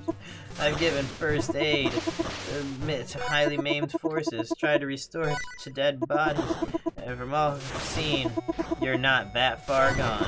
Gee, thanks. You're just need a workout regimen, and a diet, and a sleep schedule. This dude is getting too personal. Some powder is what I can get. Dude! You need to cut out the solids and only liquids and gases from here on out. You're gonna be a bit gassy at first. That's normal. It's a transition. Your body needs time to readjust. You see, you've been treating your body like a roll of rental toilet paper, but you own it. You can't trade it in. You gotta make it worth your while. It's not complicated. It doesn't take much. You only need a few things. You need a kettlebell. You need a medicine ball. You need a pull-up bar. You need some resistance rockers. You need a 12-foot bicycle bench.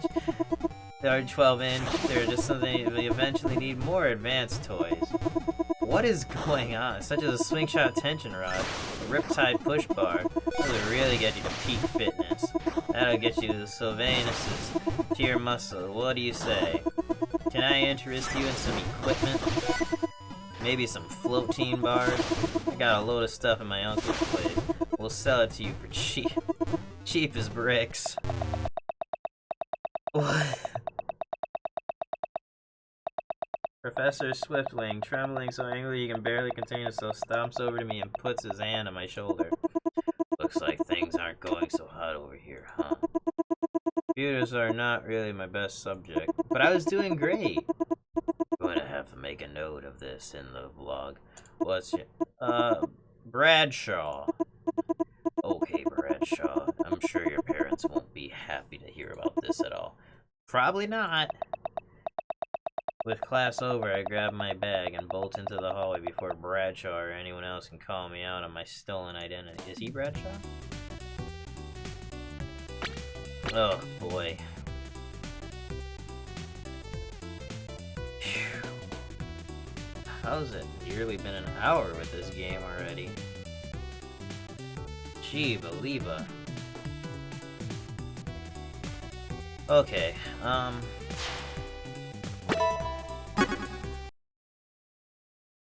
I think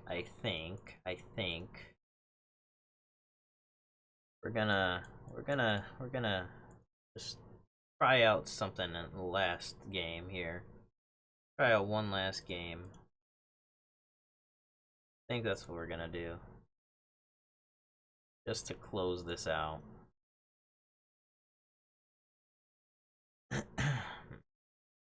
This game is not suitable for children or those who are easily disturbed. Individuals suffering from anxiety or depression may not have a safe experience while playing this game. For more content warnings, please visit this website. I agree. Highly disturbing content. Great. Great.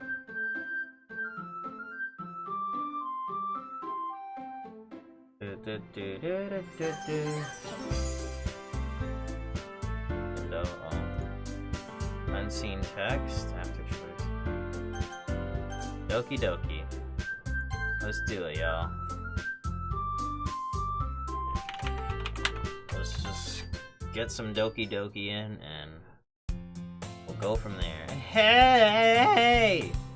I see an annoying girl running towards me from the distance, waving her arms in the air, like she's totally oblivious to any attention she might draw to herself.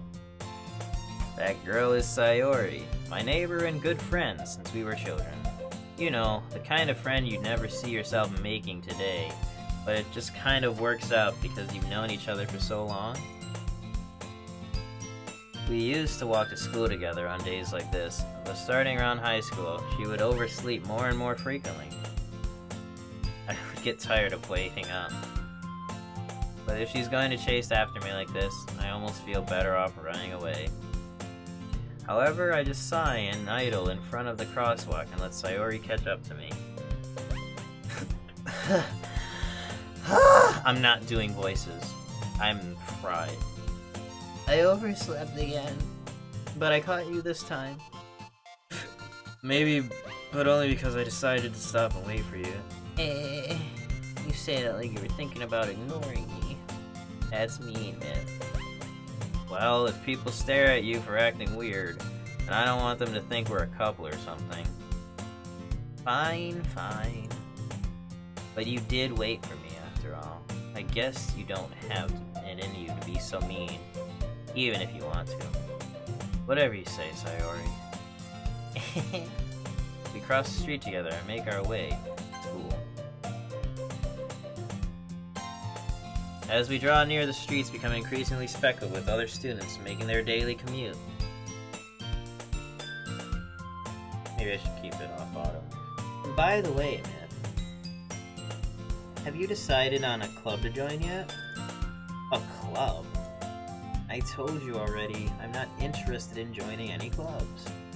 I have been looking either. That's not true. You told me you would join a club this year. Did I? I'm sure it's possible that I did, in one of our many conversations where I dismissingly go along with whatever she's going on about. Sayori likes to worry a little too much about me, when I'm perfectly content just getting by on the average, while spending my free time on games and anime. Uh-huh. I was talking about how I'm worried that you won't learn how to socialize or have any skills before college. Your happiness is really important to me, you know. And I know you're happy now, but I'd die at the thought of you becoming a NEET in a few years because you're not used to the real world. You trust me, right? Don't make me keep worrying about you. Alright, alright. I'll look at a few clubs if it makes you happy. No promises, though. Will you at least promise me you'll try a little? Yeah, I guess I'll promise you that. Yay. Why do I let myself get lectured by such a carefree girl? More than that, I'm surprised I even let myself relent to her. I guess seeing her worry so much makes me want to ease her mind at least a little bit, even if she does exaggerate everything inside her head. The school day is ordinary as ever, and it's over before I know it. After I pack up my things, I stare blankly at the wall, looking for an ounce of motivation. Clubs. Sayori wants me to check out some clubs. I guess I have no choice but to start with the anime club. Hello? Sayori. Sayori must have come into the classroom while I was spacing out. I look around and realize that I'm the only one left in the classroom. I thought I'd catch you coming out of the classroom, but I saw you just sitting here and spacing out, so I came in. Oh, honestly, you're even worse than me sometimes. I'm impressed.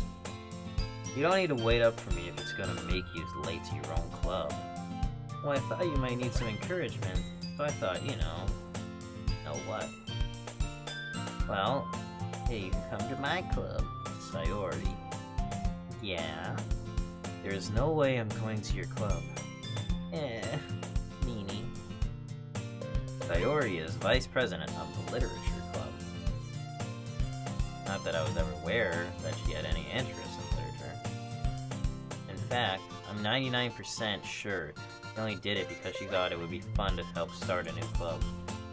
She was the first one to show interest after the one who proposed the club inherited the title vice president. That said, my interest in literature is guaranteed to be even less. Yeah, I'm going to the anime club. Come on, please. Why do you care so much anyway? Well, I kinda told the club yesterday I would bring in a new member. And Natsuki made cupcakes and everything. Don't make promises you can't keep. You can't tell if Sayori is really that much of an airhead or if she's so cunning as to have planned all of this out. I let out a long sigh. Fine. We'll stop by for a cupcake, okay? Yes, let's go. And thus today marks the day I sold my soul for a cupcake. I dejectedly followed Sayori across the school and upstairs, a section of the school I rarely visit, being generally used for third-year classes and activities. Sayori, full of energy, swings open the classroom door. Everyone, the new memory is here. I told you don't call me a new member. I glance around the room. Welcome to the Literature Club. It's a pleasure meeting you. Sayori always says nice things about you. Seriously? You brought a boy? Way to kill the atmosphere. Ah, Myth, what a nice surprise. Welcome to the club. All words escape me in this situation. This club is full of incredibly cute girls. What are you looking at? If you want to say something, say it. Sorry. Natsuki. The girl with the sour attitude, whose name is apparently Natsuki, is one I don't recognize. Her small figure makes me think she's probably a first year. She's also the one who made cupcakes according to Sayori. You can just ignore her when she gets moody. Sayori says that quietly into my ear, then turns back towards the other girls. Anyway, this is Natsuki, always full of energy. This is Yuri, the smartest in the club. Don't say things like that. Yuri, who appears comparably more mature and timid, seems to have a hard time keeping up with people like Sayori and Natsuki. Ah, well, it's nice to meet both of you, and it sounds like you already know who Monica is. Is that right?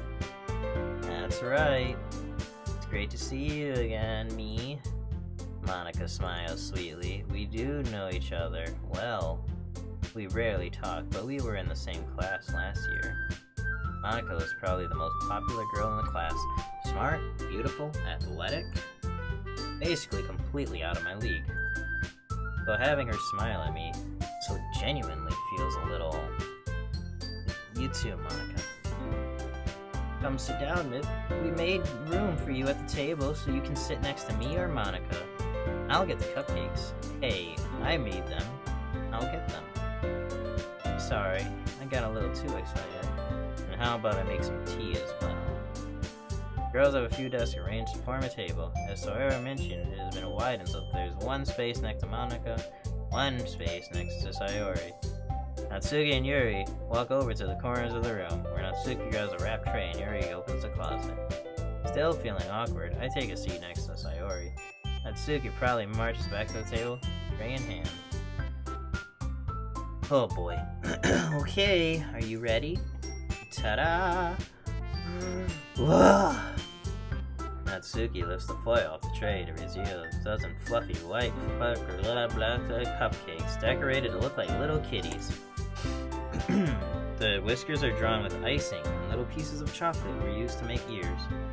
So cute. That's weird.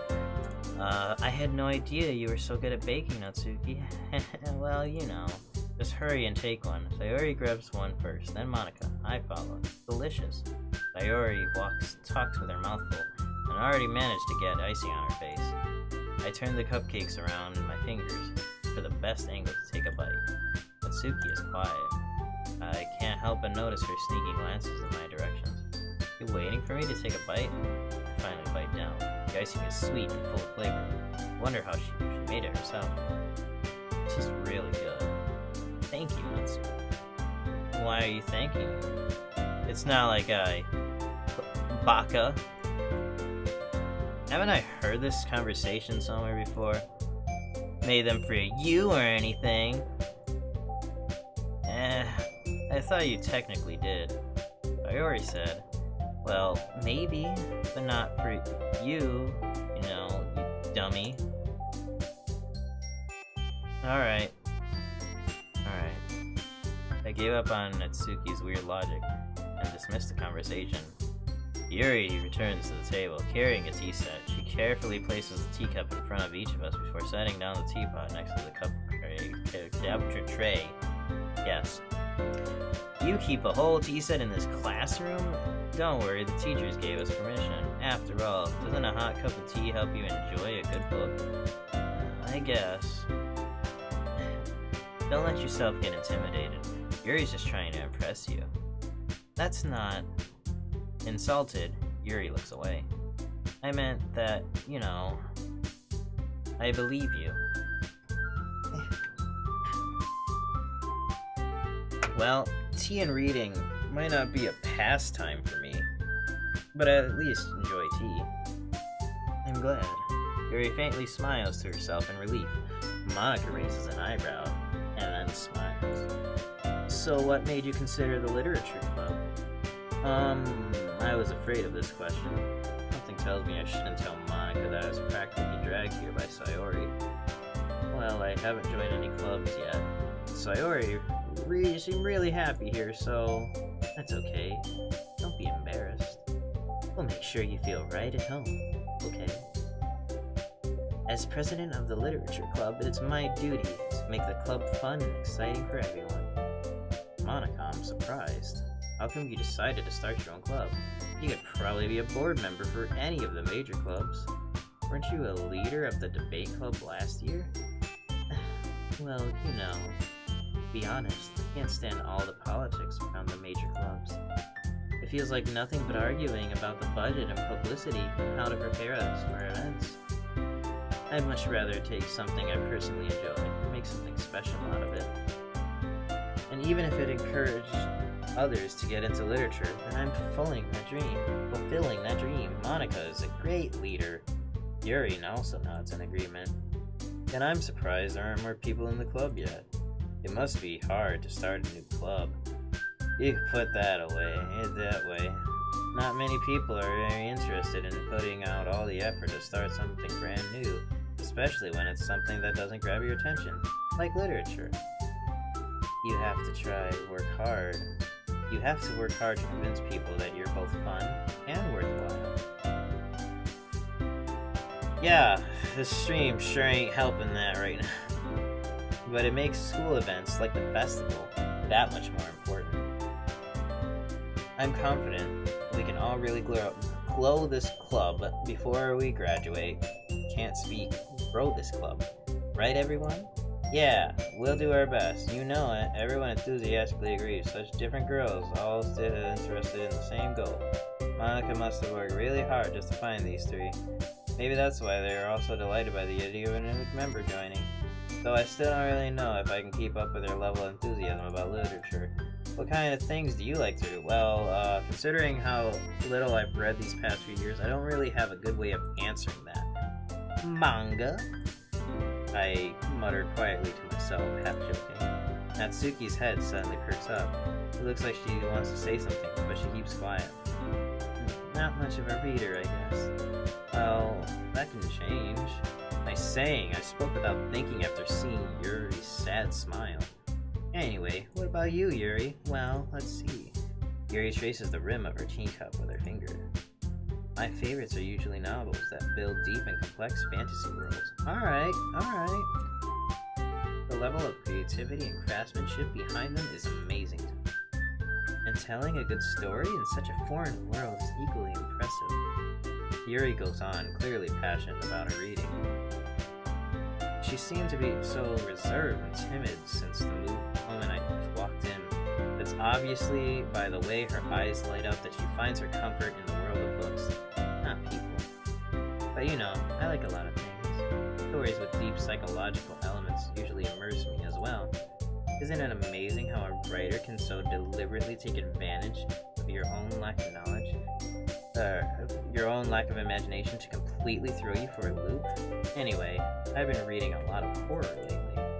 I read a horror book once. I desperately grasped something I can relate to at the minimum level. At this rate, Yuri might as well be having a conversation with a rock. Really? I wouldn't have expected that, Yuri. Or someone as gentle as you. I guess you could say that. But if a story makes me think, or it takes me to another world, then I really can't put it down. Surreal horror is often very successful, changing the way you look at the world, only for the brief moment. Ugh, I hate horror. Oh, why is that? Well, Natsuki's eyes dart over to me for a split second. Never mind. That's right, you usually like to write about cute things, don't you, Natsuki? What? What gives you that idea? You left a piece of scrap paper behind last club meeting. It looked like you were working on a poem called... Don't say it out loud! Give that back. Fine. Your cupcakes, your poems, everything you do is just as cute as you are. Sayori slides up behind Natsuki and puts her hands around her shoulders. I'm not cute. Natsuki, you write your own poem? Well, I guess sometimes. Why do you care? I think it's very impressive. Why don't you share them sometime? No. Natsuki averts her eyes. You wouldn't like them. Ah, not a very competent writer yet. I understand how Natsuki feels. Getting that level of writing takes more than just confidence. The truest form of writing is writing to oneself. You must be willing to open up to your readers, exposing your vulnerabilities and showing even the deepest reaches. This is like the most I've ever talked in any video ever combined. Do you have writing experience too, Yuri? Maybe if you share some of your work, you can set an example and help Natsuki feel comfortable enough to share hers. I guess it's the same for Yuri. I wanted to read everyone's poems. We all sit in silence for a moment. Okay, I have an idea, everyone. Natsuki and Yuri look quizzically at Monica. Let's all go home and write a poem of our own. Then next time we meet, we'll all share them with each other. That way everyone's something. I missed it. Yeah, let's do it. Plus, now we have a new member. I think that will help us all get a little more comfortable with each other and strengthen the bond of the club. Isn't that right? Monica smiles warmly at me once again. Hold on, there's still one problem. What's that? Now that we're back to the rhythm time of rejoining the club, I bluntly come forward with what's been on my mind the entire time. I never said I would join this club. Larry may have convinced me to stop by, but I never made any decision. I still have other clubs to look at, and, I lose my train of thought. All four girls stare back at me with dejected eyes. But I'm sorry, I thought. Yeah. You all... I'm defenseless against these girls. How am I supposed to make a clear-headed decision when it's like this? That is, if writing poems is the price I need to pay in order to spend every day with these beautiful girls. Right. Okay, I've decided then. I'll join the literature club. One by one, the girls' eyes light up. Yes, I'm so happy. Sayori wraps her arms around me, jumping up and down. Hey, you really did scare me for that. If you really just came for the cupcakes, I would be super pissed. And that makes it official. My fridge is making noise. Welcome to the literature club. Thanks, I guess. Okay, everyone, I think with that we can officially end today's meeting on a good note. Everyone remember tonight's assignment. Write a poem in the next meeting and we can all share. Like it was over me once more. I look forward to seeing how you express yourself. Yeah. And I really impressed the class star Monica with my mediocre writing skills.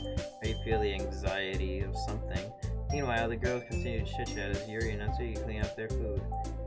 Since we're already here, do you want to walk me home together? That's right, sorry, but never walk home together. We should always stay up for school, clubs.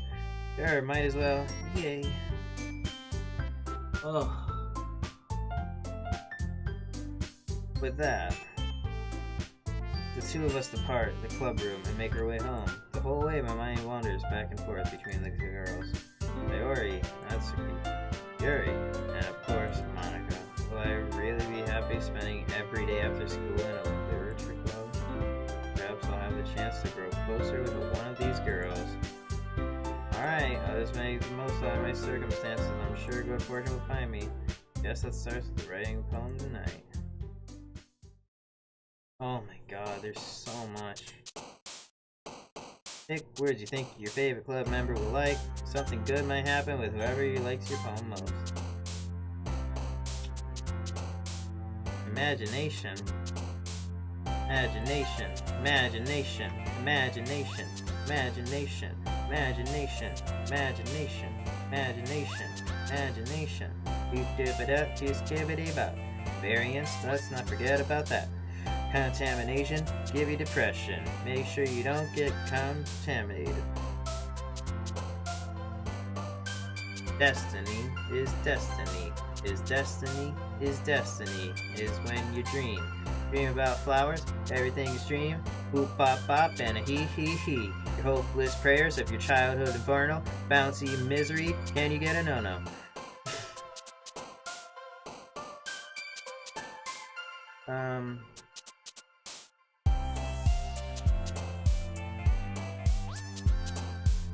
Prayer, inferno, extreme, inferno, GDB to skibidi bang butto. Flower, flower, flower, flower, flower. Whoop and a bop and a beat, beat power. Whoop with the bop and a busy bouncy, bouncy, childhood inferno prayer. Let's go laugh, let's go ha. Hee hee hee and a hoo hoo ha. Disorientated is hard to make rhyme with this stuff. It's poof. Jumped into the clouds, dance around, giggle ha ha with the pink little elephants, disorientated with the anxiety kiss. Graveyard shift. Graveyard shift. Anime. Kawaii desu. Nay. Vanilla memories nibble on me like I'm trapped in the cage. Peaceful. Valentine. I had to.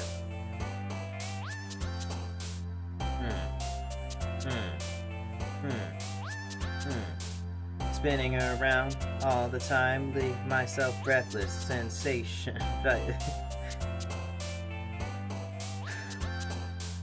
Feeling vivacious, special feeling, rainbow question, disaster playground. None of this is making sense. Doop doop a dot, dee dee dee dee dot. Special sensation, got a question. A lazy family stares at the sunset of the after image of horrible incompatible paper.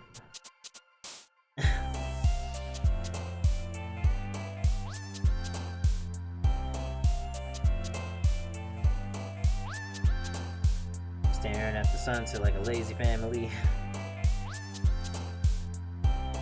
Staring at the sunset like a lazy rain cloud. Horror!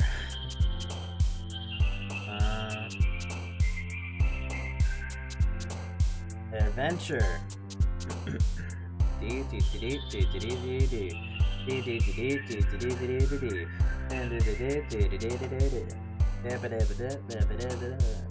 Can't imagine the uncanny joy that I get for laying in my bed, romancing all my agonizing nature. I don't know what I'm saying anymore. Romance. Nightgown.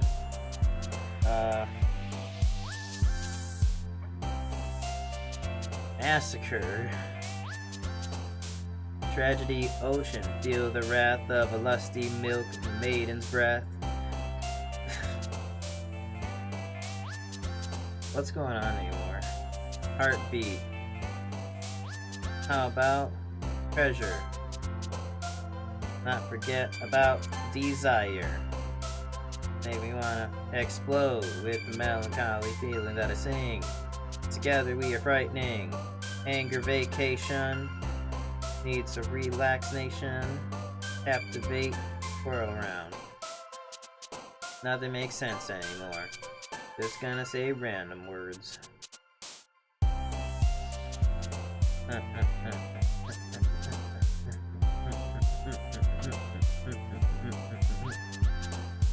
smile upon my philosophy as I try to play this video game, hurting myself with the incongruent rhymes that I make.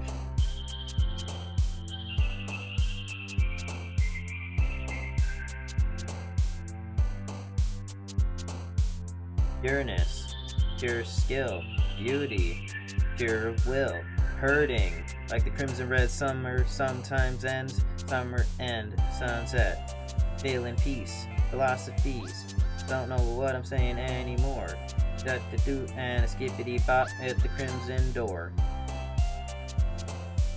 Fantasy, once again, doki doki, make my heart go beat, wait, hold on, wait, no, stop, hold on, doki doki.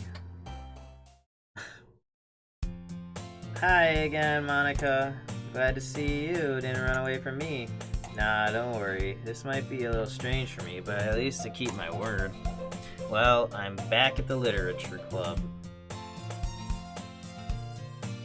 I was the last to come in, so everybody else is hanging out. Hi, Yuri.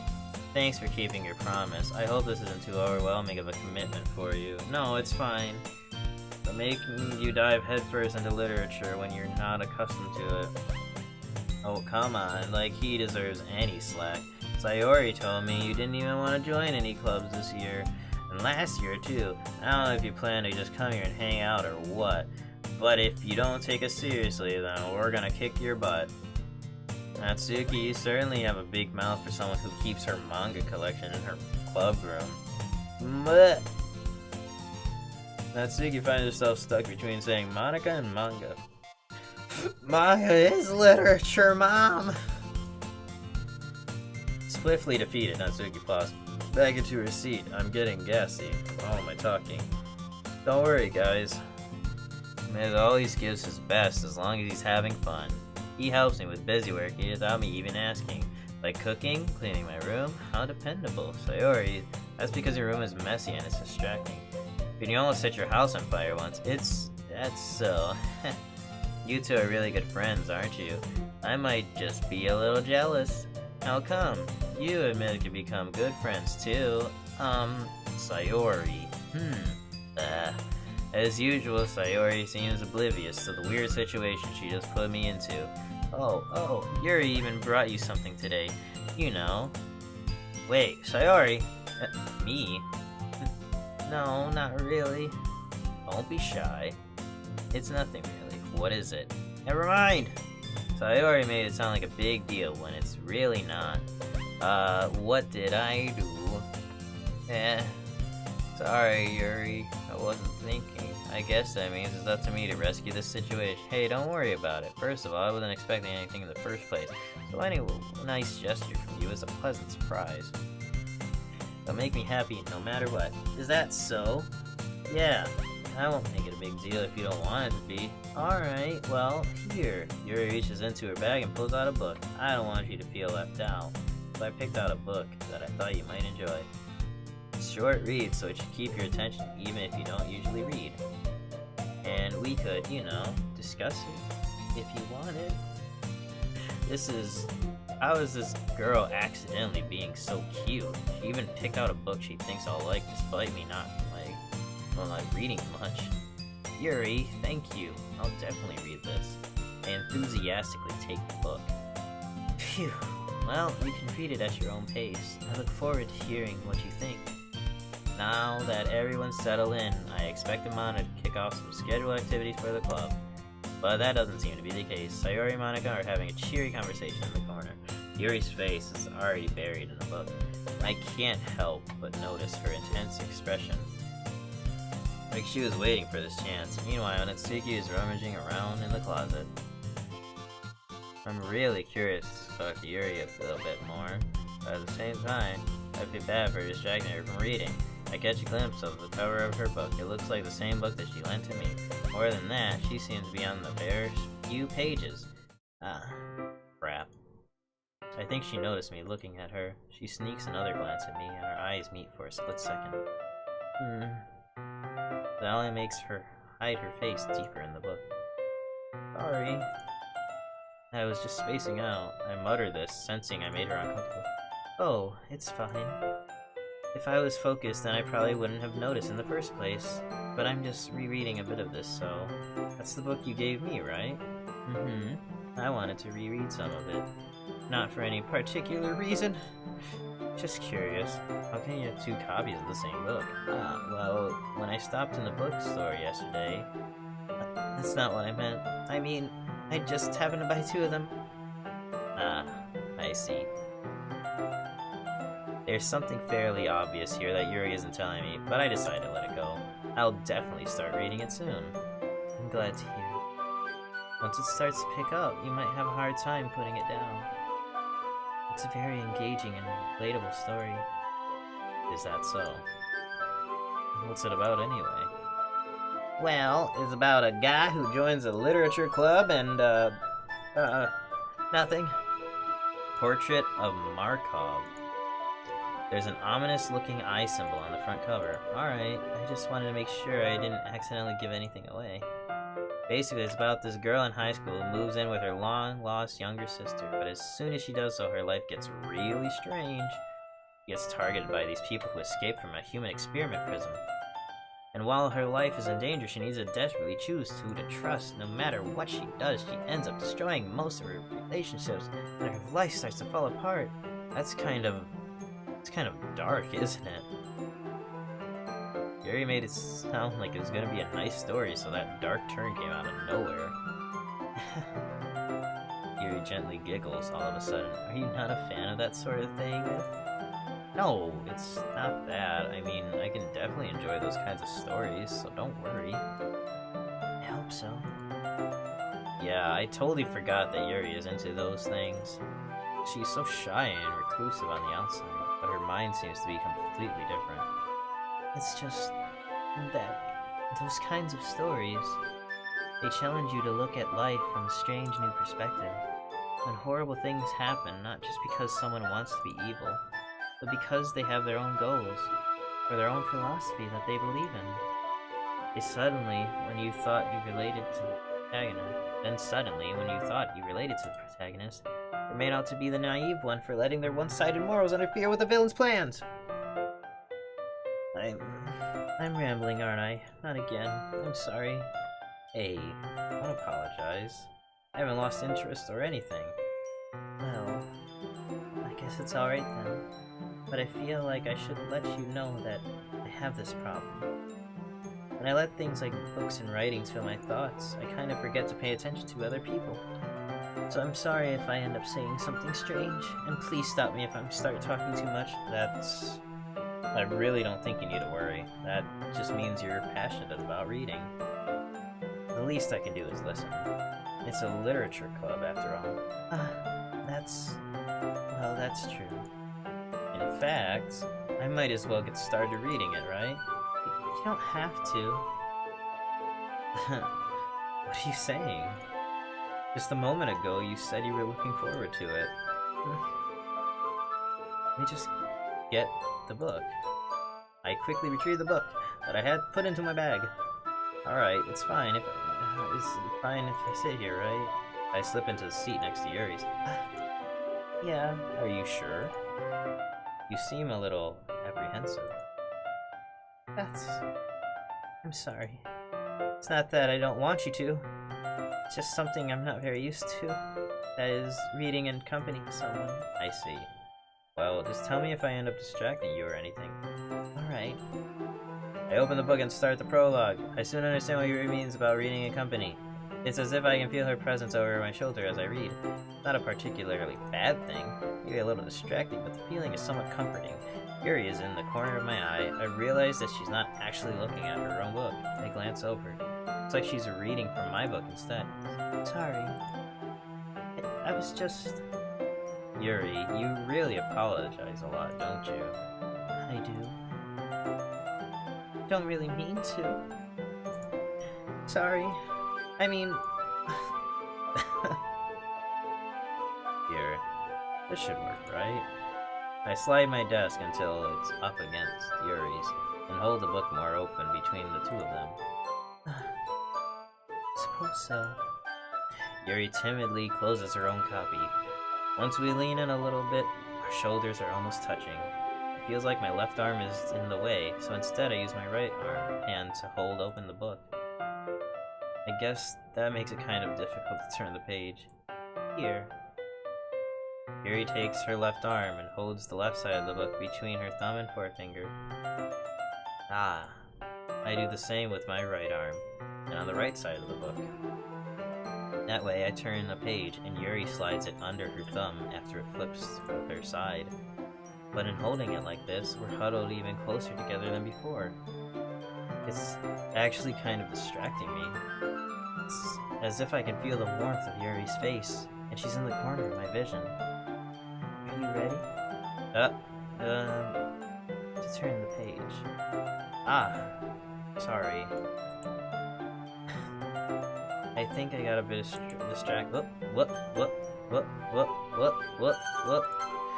Distracted for a second. I glance over at Yuri's face again, and our eyes meet. I don't know how I'll be able to keep up with her. Ah, that's okay. You're not used to reading, right? I don't mind being patient if it takes you a bit longer. It's probably the least I can do, since you've been so patient with me. Yeah. Thanks. We continue reading. Yuri no longer asks me if I'm ready to turn the page. Instead, I just assume that she finished the page before me, so I turn it by my own volition. We continue the first chapter in silence. Even so, turning each page almost feels like an intimate exchange. My thumb gently letting go of the page, letting it flutter over to her side, as she catches it under her own thumb. Hey, Yuri? This might be a silly thought, but the main character kind of reminds me of you a little bit. Think so? How does she? Well, I guess she is more blunt in a lot of ways. But she also second-guesses all of the things that she says and does. Like she's afraid she'll do something wrong. It's not like I can see into your head or anything, but they're kind of reminiscent of some of your mannerisms. I see. Yuri remains silent for a moment, but man, that's probably a terrible thing to have in common with her. That's so embarrassing that you think that. But wait, I didn't mean it in a bad way or anything. Sorry, I really didn't know you were self-conscious about that sort of thing. I guess I meant that it's kind of cute. What are you saying all of a sudden? Okay, everyone. I think it's about time we share today's poems with each other. Might not have enough time if we wait too long.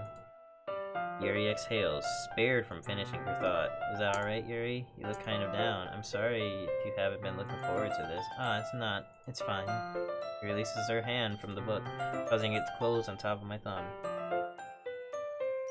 The stream of the game text froze. Oh no.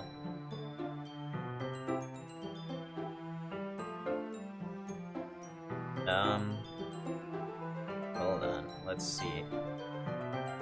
Let's do that. Go to main menu.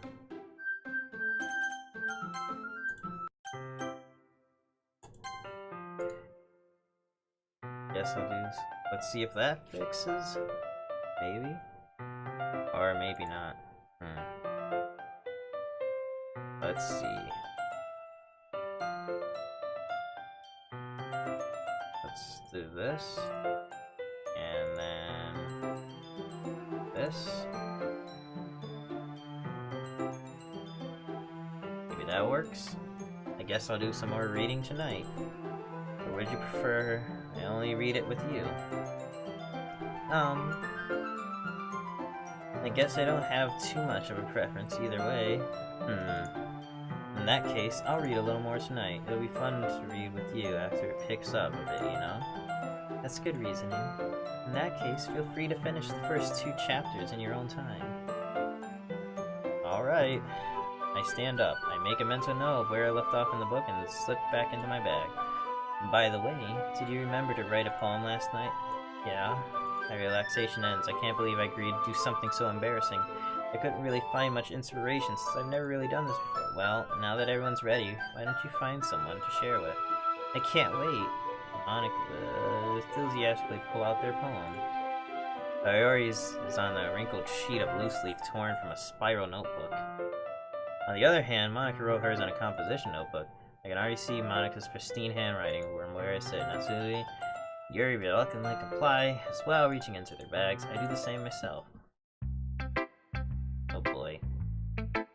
I'm gonna show it to Yuri. Yuri seems the most experienced, so I should start with her. Trust her opinion. As Yuri responds, notice her eyes lighten. Exceptional?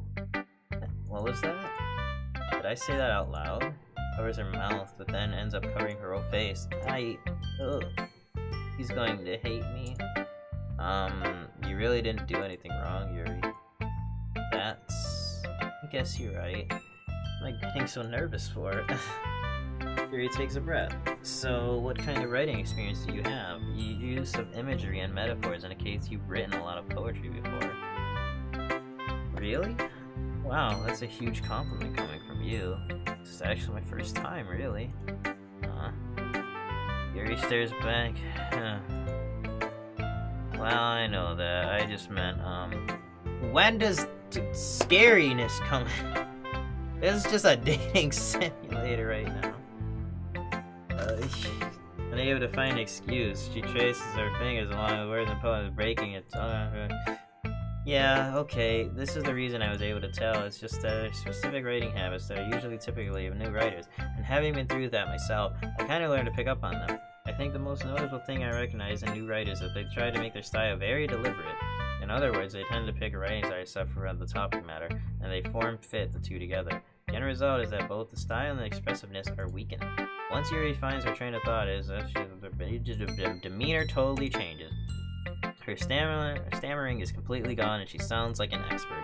Of course, that is not something you can be blamed for. There are so many different skills and techniques that go into writing, even a simple poem. Not just finding them and building them, but getting them to work together is probably the most challenging part. It might take you some time, but it all comes with practice and learning by example and trying new things. I also hope that everyone else in the club gives you valuable feedback. Suki can be a little bit biased though. Biased? How? Well, never mind. I shouldn't be talking about people like that. Sorry, it's fine. I'm not sure if Yuri is apologizing for yourself, to me, or to Natsu. Do you mind if I read your poem now? Please do. I love to share my thought process behind it. Yuri smiles dreamily. An opportunity for her. Which is itself kind of funny. After all, it's supposed to be a literature club.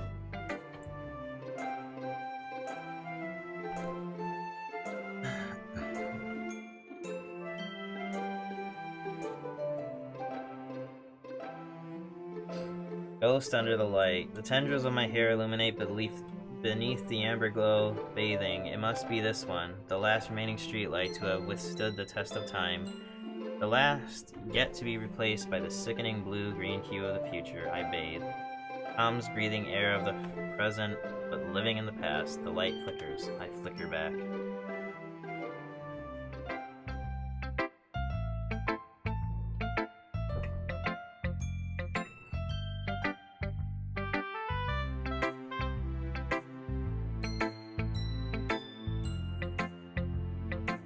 I'm sorry. Such terrible handwriting. What? I wasn't even thinking of that at all. And it looked like it took you time to read. Well, just don't read script very often. I actually think your handwriting is pretty. That's a relief. Also, I like the poem. Even though it's short, it was really descriptive. It wasn't too short. I usually write longer poems. Not at all. I'm really glad you liked it. I'll be honest, since our first time sharing, I wanted to write something a little more mild. Something easy to digest, I suppose. Are you into ghosts, Yuri? Actually, the story isn't about a ghost at all. Really. Totally missed the point. Well, I suppose you did glance over it once after all, but remember that poets often express their own thoughts, feelings, and experiences in their work. Usually do more than tell a simple story or paint a picture. In this case, perhaps the subject of the poem is only being symbolically compared to a ghost. Lingering in her last remaining place of comfort and able to let go of the past and soon to be nothing, that's a lot more solemn putting it. I hadn't even thought of that. It's impressive, eh? It's not really. Yours was impressive too, so nah, if anything, I could probably learn a thing or two from you. You think so? Yeah, of course. No, I was really nervous about doing it. In the end, I enjoyed it. I'm going to keep doing my best for you. Me too. I think I'm gonna be done for now. I'm gonna give my mouth a break, and maybe we'll come back to this sometime. Okay. Happy Valentine's Day, everybody.